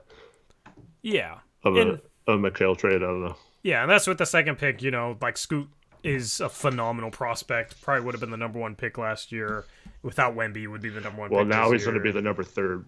Yeah, apparently, because teams love Brandon Miller. But, like another The thing is Brandon Miller elevating himself into the discussion with Scoot is a good thing, actually, if you have the second pick, because then more teams could potentially want to trade for it because you have a forward and a guard that are that high caliber to take with that second overall pick. Now, I have Scoot clearly ahead of Brandon Miller still, but, there's talks that Miller might go number 2, whatever. But yeah, there's options. If it's not McHale, like I want to try and come up with another different idea here. Obviously, like 6+. You could even trade Nurkic and 6 for OG if it was available, because you do have Zach Collins now to potentially be that center, and then sign a better backup in free agency. All right, than Eubanks, and then you could have OG, Grant, Collins as your starting lineup, a solid backup center, Vassell off the bench. Like, that's still pretty good, right? So, any sort of trade down. Like, if we end up 2, I hope that San Antonio's, like, 6th, like in this scenario, and really wants Scoot, or really wants Brandon Miller. And are willing to trade guys to get up and get them. Like, they see them as a future star. Because Vassell's good, but he's probably never going to be a future star. Whoever's taken at 6th is probably never going to be a future star. They have a chance, but probably never going to be a future star. Collins, he's playing good right now, but he's never going to be a future star, right? Like, that's how you kind of look at it. So the chance to get a future star, you're able to sign role players. I mean, how did the Spurs get Zach Collins? They signed him for $7 million a year with the second year partial guarantee, the third year a non-guarantee. So... Anyway, I haven't read chat in a while. I wonder what chat's saying. David, it's not choosing between Ant and Scoot, because Scoot, the number 2 pick, would have much more value than Ant would, as long as the salary wasn't needed to match with Ant. But yeah, so we're just getting the highest possible asset for an unknown quantity versus a known quantity in Amberty. Yep. So, different avenues. If any team that's willing to trade something for that 6th pick or maybe future first, you're in play for. And now all of a sudden, with Zach, you could trade Nurkic easier and not have a complete hole at the center spot. So it makes other trades a little more viable. That's what I'm talking about. And that's what I talked about earlier with viable pathways. Getting up to 2 creates a viable pathway. Now, the problem is like, I'm not really sure. This is obviously the cleanest one with San Antonio having 2 guys that at positions of need for Portland with Collins and Vassell, who like fits exactly what we need, and they're young and they're still cheap. So San Antonio is the most obvious option. So if they end up 3, obviously that's not really doable, because they'll just take whichever of Miller, Scoot, Henderson don't get taken at 2. So this is a very like specific scenario. But I do really want Zach Collins back in a Blazers uniform next year, man. Mm-hmm. I do really want him back in a Blazer uniform. He's kind of the type of big I think we need. Obviously, he's not as good as Claxton. Like, Claxton would be amazing, but in terms of guy that's maybe gettable, yeah, I don't know. He had another big game. Like, I think he's maybe becoming part of their future there. All of a sudden, he's not looking like a bust. Mm-hmm. Crazy. I don't think Vassell measured. He's not on there. Here's the thing, though, is like Zach's going to be an expiring contract next year. He can leave. He's an unrestricted free agent, and he's 25. Like, they're in the start of a rebuild, so I assume he might be gettable. But yeah, what did he have his last game? Here, let me look at his game logs. Was that today? I don't remember if it was today or yesterday, but sometime in between the last time we talked about him. Yeah. So we talked. Oh no, we talked about it. Unless it was tonight and it's not showing up on basketballreference.com, which is the site I use for stats, by the way, since I'm telling you guys resources. They played today. Okay, let me look at the logs. I got it. Hold on. It's loading. All right. Zach Collins had 19 points, 8 rebounds, 3 assists, 3 steals, 2 blocks. 8 for 13 from the field, 1 for 3 from 3. 3 steals, 2 blocks. But Three solid is 29, by the way. 12 of 17, shooting 5-8 from 3. yeah. So yeah. Three steals as well. I would love either one of those guys in a Blazer uniform next year. I mean, if God, dude, I don't know. If the Spurs are at 3 and we're at 2, like I would trade down from 2 to 3 to get Zach, and then if they take Miller at 2, then I'd try and trade 3 for something. I don't know. I want Zach Collins back. I want Zach Collins back. I want People's Mix back. Fortunately, he didn't. What did he do? I need to address him. He was calling us out earlier, and I want to. He's calling us out, huh? In chat or somewhere else?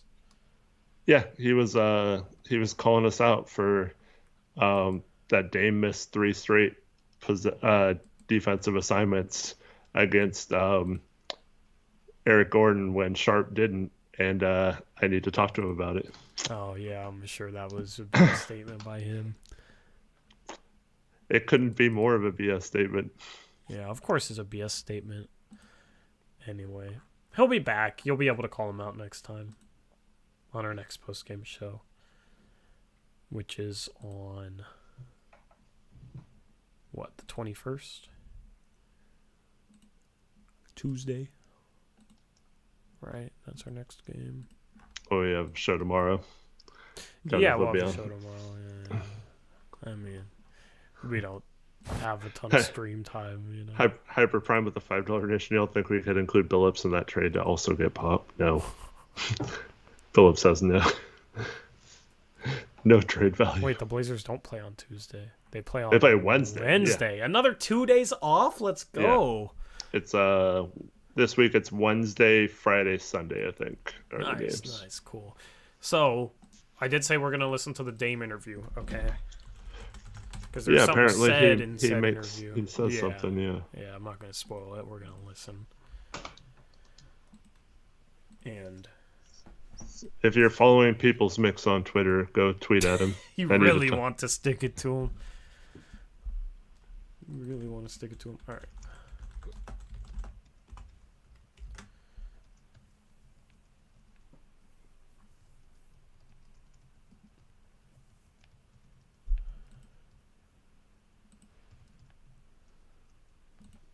It was posted 2 minutes ago. Wow.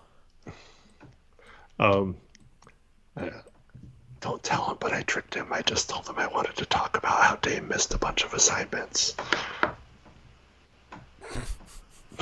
Okay, Dame time. Wait, if he comes in here, you gonna pause the interview? Like, where are we going? No. I'll wait till afterwards. Okay. Dame interview. Tim, how do you feel like you guys performed in that one tonight? I thought we played solid. I don't think it was any different than it's really been lately. Other than I thought we played really hard. We tried really hard, and you can feel the energy in the game. We started slow in the first, and we picked it up towards the end of the first and into the second, and then it was the same thing. Started slow in the third, then picked it up, and it was kind of like that same thing in the second half. But like I said, I thought we played really hard. You can feel it out there. Guys flying around and trying hard. But when you're playing against a really good team, playing hard isn't enough, and you got to be able to see the action, see what's going on, and play well along with playing hard, and play smarter along with playing harder. So that alone wasn't good enough tonight. Dame, what have you seen from Shaden as far as growth in the last over this past stretch? He had kind of a big game tonight as far as like more minutes than he had been playing before. He hit a couple shots. Like what have you kind of seen from him over the last little bit? He's just figuring it out a little bit more. I think as the season goes on, especially early young players, they are just dependent on their ability. And him, obviously being as talented as he is, a super athlete, the game comes easy to him. But at this level, everybody's talented, and you got to figure out the way of the league. You got to learn the ropes, and you got to figure out how to not be taken advantage of And I think he learned that early, that the game kind of spin you around, how you running around like a chicken with your head cut off sometimes as a young player.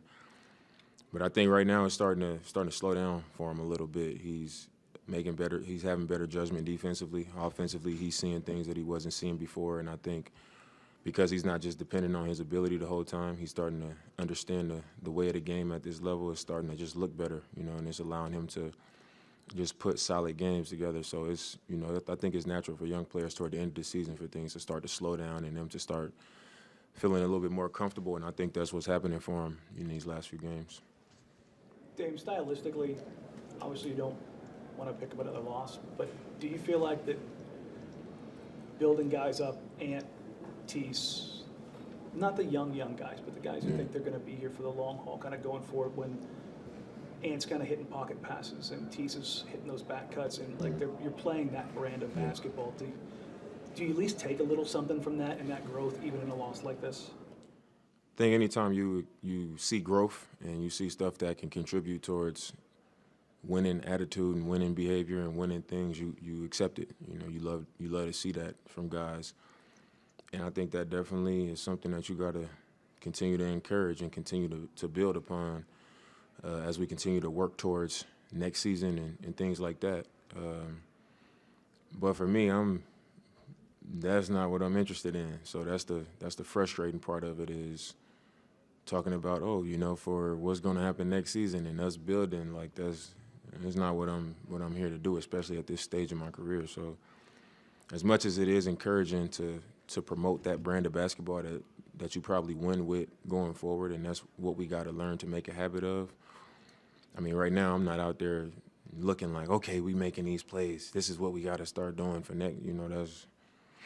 It's hard for me to remove myself from the present as far as that, and then go forward about being excited about what we doing that we can do going forward. So kind of, Dave, in that regard, you talk about, you're in the present. You've lost 6 straight. You got 11 games to go. Kind of. So what do you kind of find the value in right now, or what is driving you right now?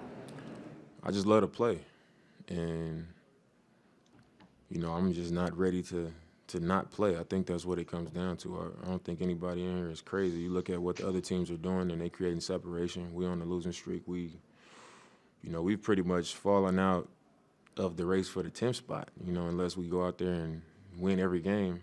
When you really look around and really look at it truthfully. So, I mean, right now I'm just not ready to not play. Last season I missed, I think, 52 games or something like that. So I love to play. I love the competition. And, I just haven't been ready to give that up. But it does come a point in time where you look around and you like, when do you stop putting your competitive nature out front and look at, what a game of chess would look like at that point. You got to make your decision based on that. So, we'll see. Dame, one of the things you sat down with J.J. Redick, and you said your inability to kind of find things in the moment in your own personal career, the milestones and stuff like that. How do you kind of juxtapose that with like the micro stuff of watching younger guys develop? What is it about the immediacy of some things and not the immediacy of your own kind of legacy that you just you look at things differently? I think for me, in my life, not just as a teammate or as a basketball player, I enjoy other people's success. And I think that's just because I come from a big family. I grew up with a lot of cousins. All my close friends, I call them my cousins now because they've been around so long, and my life has been about being a part of a team. So it comes easy for me to root for other people. And I found joy in other people's success because of the type of environment I grew up in. So I'm always root for guys to have success and to do well, even apart from what I might want for myself personally. I would never let that get in the way of my genuine feelings towards what's happening for other people. And, I can be happy for people and, look at what's happening and be excited for them and be genuine about it. But on the flip side, I would never ignore myself and how I really feel. I done put 11 hard years into this league and this organization and wanting to win. So of course I'm going to prioritize what what I ultimately want to see happen. You know, have an opportunity to win it. But like I said, that'll never get in the way for me leading and cheering on and rooting and being there for, you know, a lot of these young guys' success and their moments, and that won't ever change.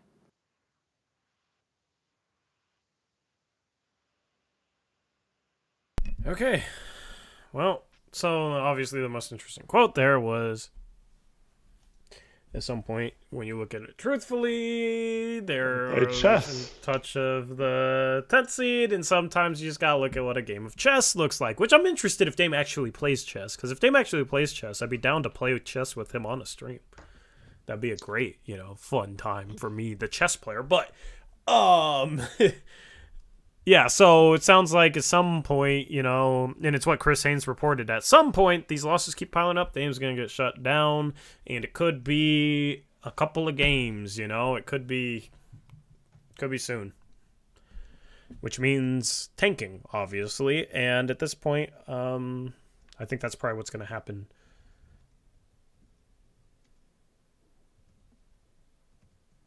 Yep. I'm just glad Dame recognized that. I know it hurts him, and you can hear it in his voice. Like he doesn't like these losing streaks. But yeah.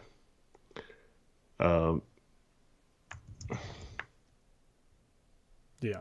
Anyway, so just thought that was interesting. Wanted to listen to that. Dame is a real one, not like Torrey, who shadow bans people, which critics he can't accept. Okay, well here. Yeah. This isn't a shadow ban because I'm telling you that I am banning you right now. Okay? So it's not a shadow ban. It's right out here for everyone to see. Okay? Okay? There. Okay? You are not shadow banned. You're just banned. You weren't shadow banned too, but you thought you were. Yeah. I don't know. Yeah. So. That's what I or was. it's a burner. I was responding to him in chat before you. Yeah. Well, goodbye. Yeah.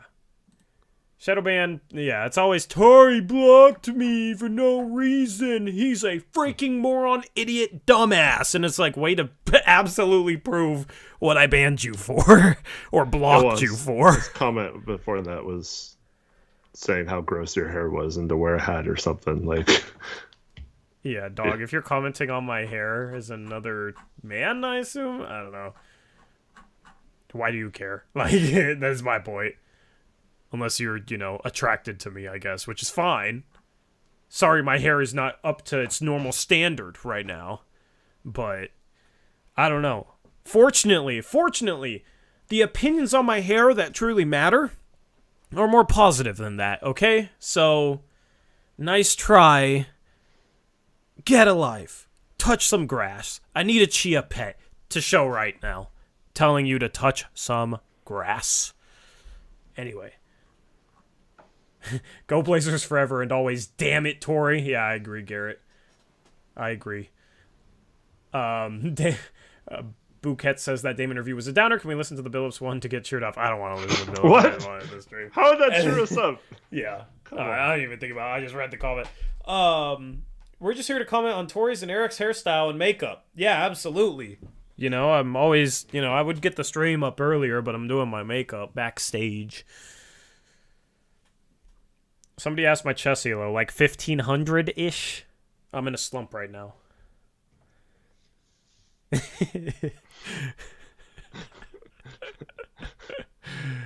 Oh, man. Maybe I'll start streaming on Twitch this off season. I'll start streaming games or chess or whatever. We'll see. And I can play y'all. Riff City Highlight says, here's the Billups interview. We got to do better. Yep. Great listen. We got to do better. We got to do this. We got to do that. We got to. But we won't. But we got to. Just slippage, man. Slippage. Good old slippage. Don't like front running because then there's slippage. That's the new quote for him, slippage. Anyway, I'm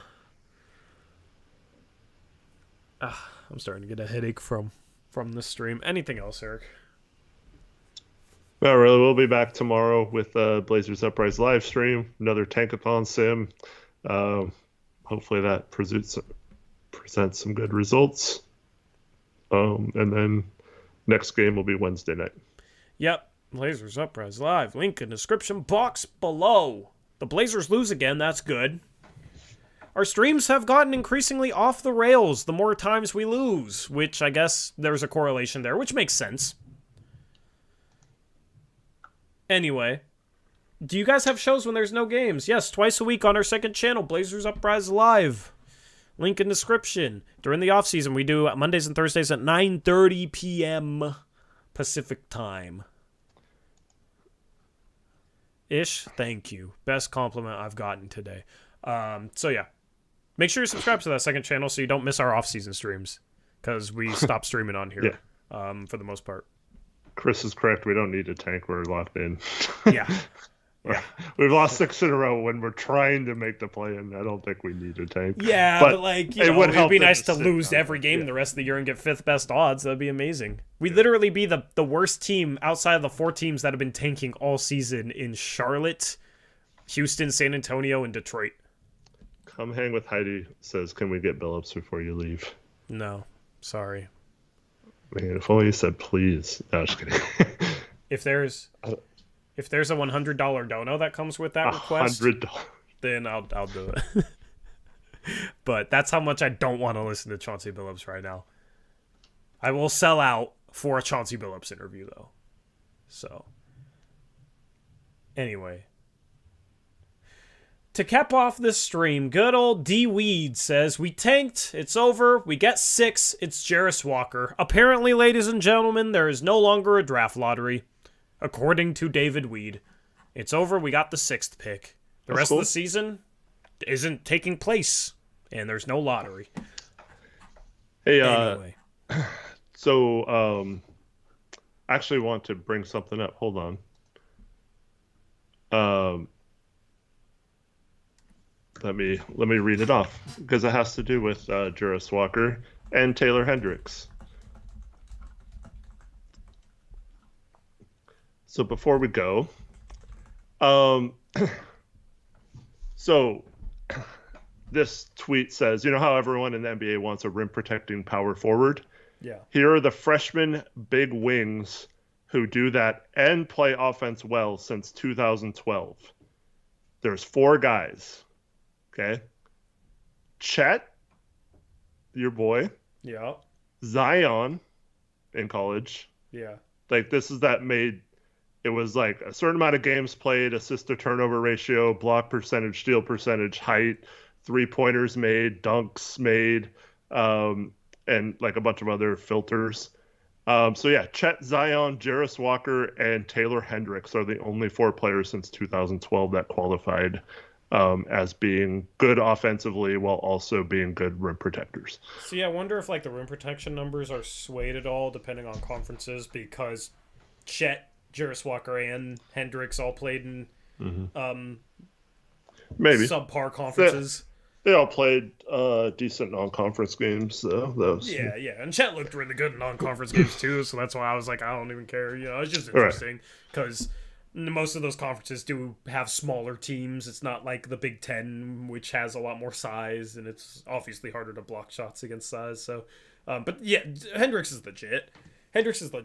I don't know how high I'd rank him, but he's a lotto pick for sure. Anything below a lotto pick, I don't agree with, just because his mobility, his size, his shooting ability, and his defense is just far too great. Like, he has one of the highest floors of anyone outside of the top, I don't know, 3 prospects.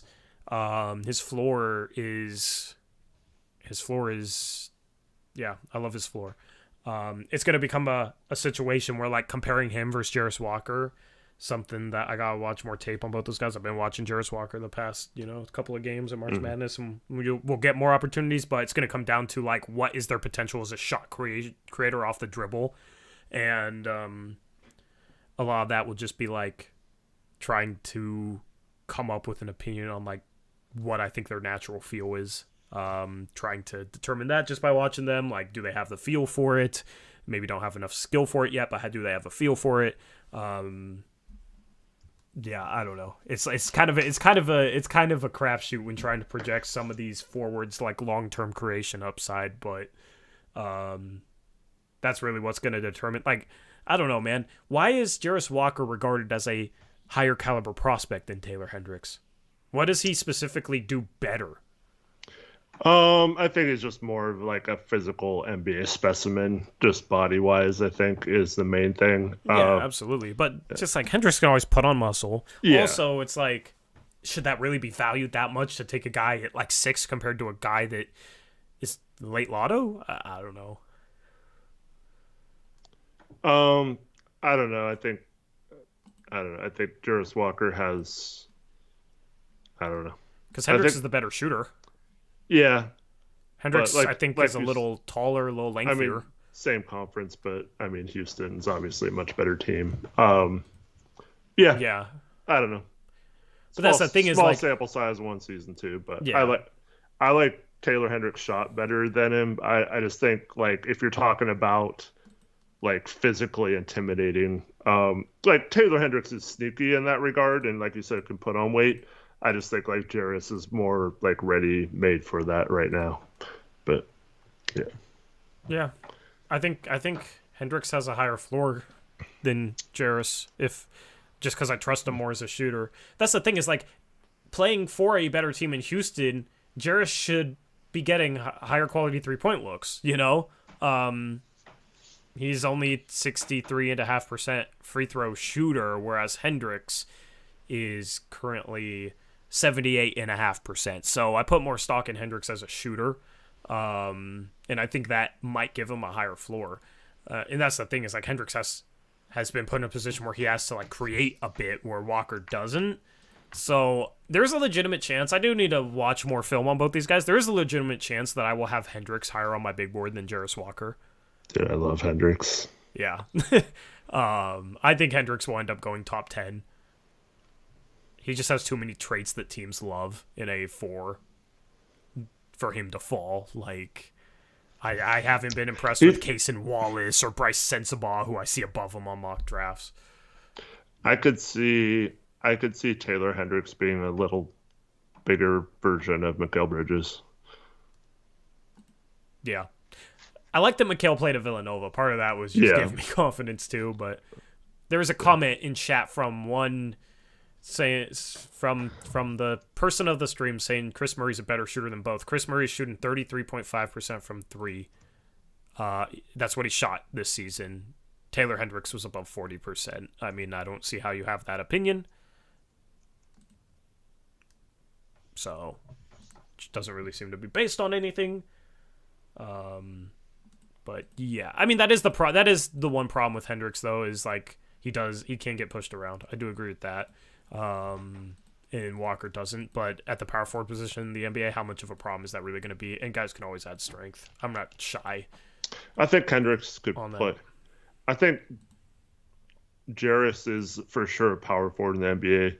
I think Hendricks could maybe play some small forward too, kind of like a Jaden McDaniels type. So I think that is an interesting comparison. Yeah, that's one. I kind of put him like I think has a little better offensive upside than Jaden because of the 3-point shooting. If he could become a plus 40% 3-point shooter in the NBA, I just like his shot mechanics better than Jaden. But defensively, he's obviously got a long ways to go to, even though he's a good defender, to get to that level that Jaden is.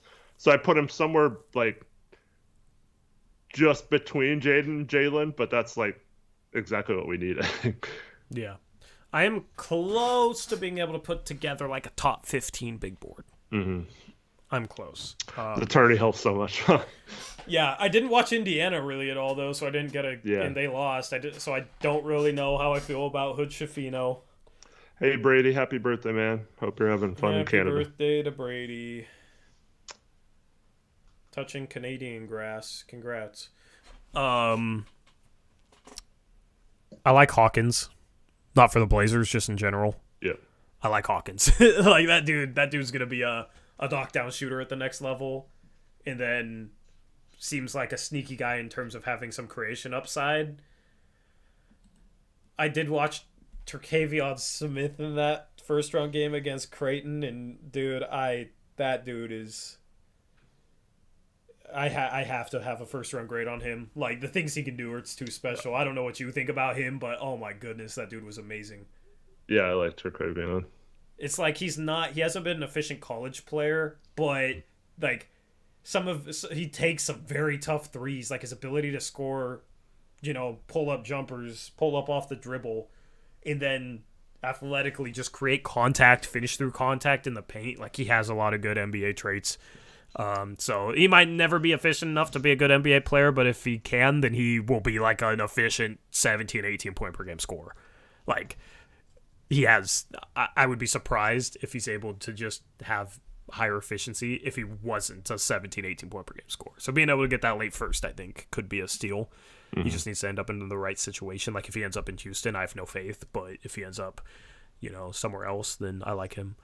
Yeah, for sure. So that's just my thoughts on. As someone that will fall probably to like the 20-ish range because of going back to school.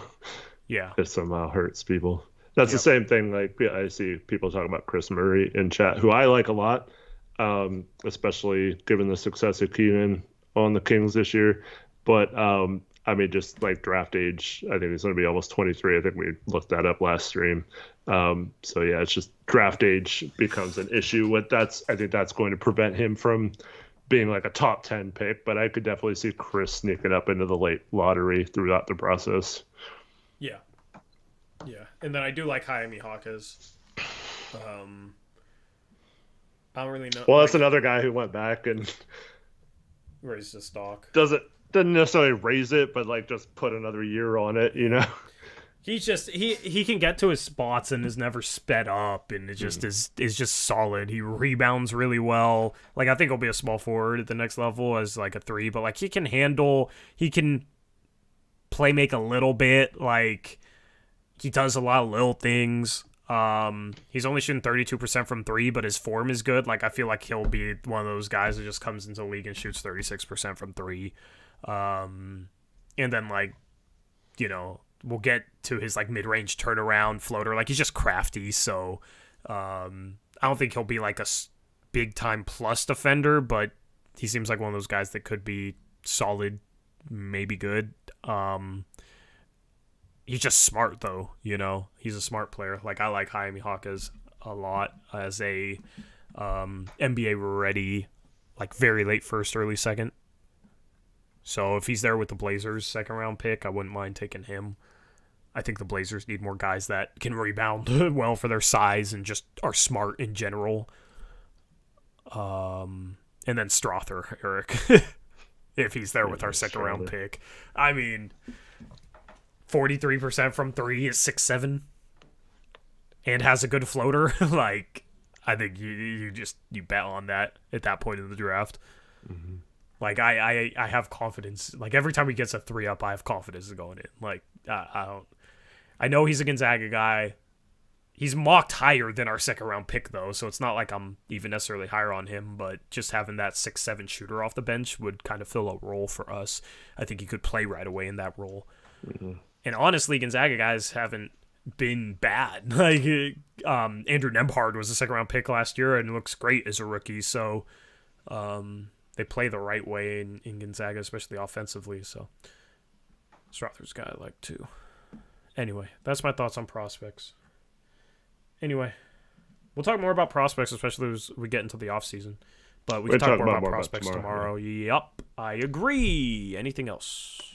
Chris Brownland, I'd love Leonard Miller if Lively's not on the board with the Knicks pick. Just get, like I'm talking about with Hendricks and Jarvis, just getting some more size and length and maybe, I mean, he's not the most polished upsider, but you did mention rebounding. That's something that he's been dominated on the boards in the G League lately, and has some upside handling the ball at his size and stuff like that. So I would love to get Leonard Miller late first if we could. I don't think he's going to be there at 44, so I think we'd probably have to take him. But yeah, I do want someone with like either a biggish forward or a legit center. Like we have to address those positions. So like if we can at least get one of those two positions out of the draft, If we end up with both of those, both a legit center and a legit like forward with size, that would be ideal. And I think this draft does open up a lot of those possibilities with some of the prospects that it should be there in those ranges. Yep, and then I think there's going to be enough good players on the board at 23 if Lively's gone that I would look at like trading down 23 and 46 for like 28 and 32 the Pacers have right now. Like those sort of trades so that you can maybe still get a Leonard Miller at 28 or maybe a Maxwell Lewis falls that far. I don't think so, but this mock draft I have has Tariq Whitehead there. Like I think there's a chance that like one of those three guys will be there at 28. Or like maybe you look at like a Noah Clowney or something or a Khalil Ware. Like there's going to be options there, you know. More comfortable taking maybe Hawkes there if that's your guy. And then at 32, I mean, you could get another one of those guys or like a Strother should be there. If Lively's my go-to guy at 23, like I will probably have him as a lotto grade. I don't see how not. Just his size. I think he has potential as a shooter. His defense, like I don't see him lasting to our Knicks pick. To be quite honest with you, Eric, him not getting a single shot yesterday might help. Yeah, maybe, but he's not gonna come in and shoot. He's gonna finish plays and I mean, maybe he can learn how to shoot. Like that was the thought was that he would be a shooter coming into college and hasn't really panned out, but his form's all right. He has knocked down a couple threes this year. Like he does have potential, I think, as a shooter. And I wonder what his free throw percentage is. Only 60%, but he only shoots one per game in 34 games, so very small sample there. But that's the thing. He doesn't have to become a shooter. Like he'll be a good athletic defensive center with some size. That's exactly what we need. So I would love to get him, but I wouldn't mind trading down to get like an earlier second and, like the 20th pick or whatever. I think that would be viable too. Especially because you might have like Jordan Hawkins on the board, Terquavion Smith, Colby Jones, a lot of these guards. Marcus Sasser, I think, will be a late first. Maybe Jalen Hood-Schifino's still there. Who knows? Like Filipowski is a big, but he could still be there, but he just doesn't make sense for the Blazers because they need defensive bigs. So, like, in that scenario, then I'm, like, letting teams trade up for those types of players, and I'm trading down for players that make more sense for Portland and getting an asset or improving our second-round pick or whatever. So, anyway, looking forward to more draft talk. Yeah, me too. Anything else for the stream? Thanks, everyone, for watching. I think what we have... If I remember, 7 games tomorrow for picks. Let me look it up real quick. I have it right here. 1, 2, 3, 4, 6. 6 games. So if you enjoy picks against the spread, you can come and vote for Chat's picks. They're very close to first place, so we need you guys. And then also... if you hate that segment, you can just wait like 20 minutes and then watch the stream after. Yeah. I mean, that segment's pretty fun. It's laid back. It's relaxed. I know. We're getting a lot of comments lately. Are we? Yeah.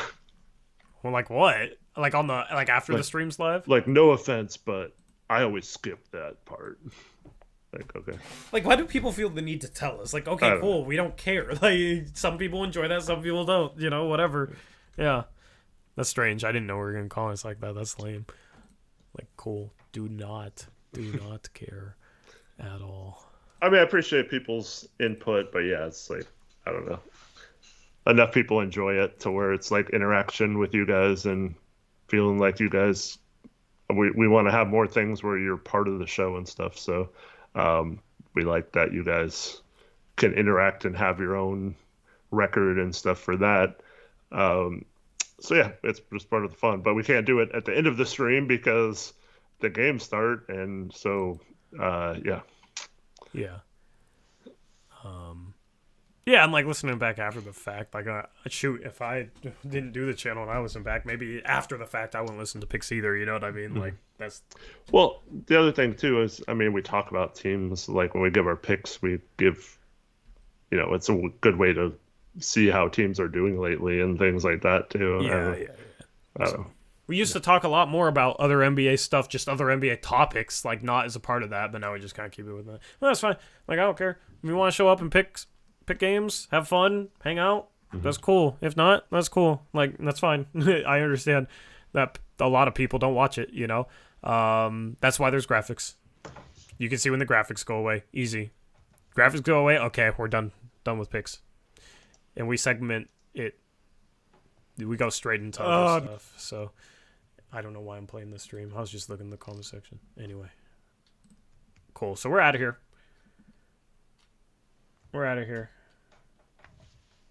Thanks will for have a watching. stream tomorrow, and then a post-game show on Wednesday. Tuesday we get to take off. That'll be nice. People's Mix finally responded. He said he had to go to work or something, so he can't. He said I'll watch the stream back later. And I'm like, great. Well, but he can waste his time then. Yeah.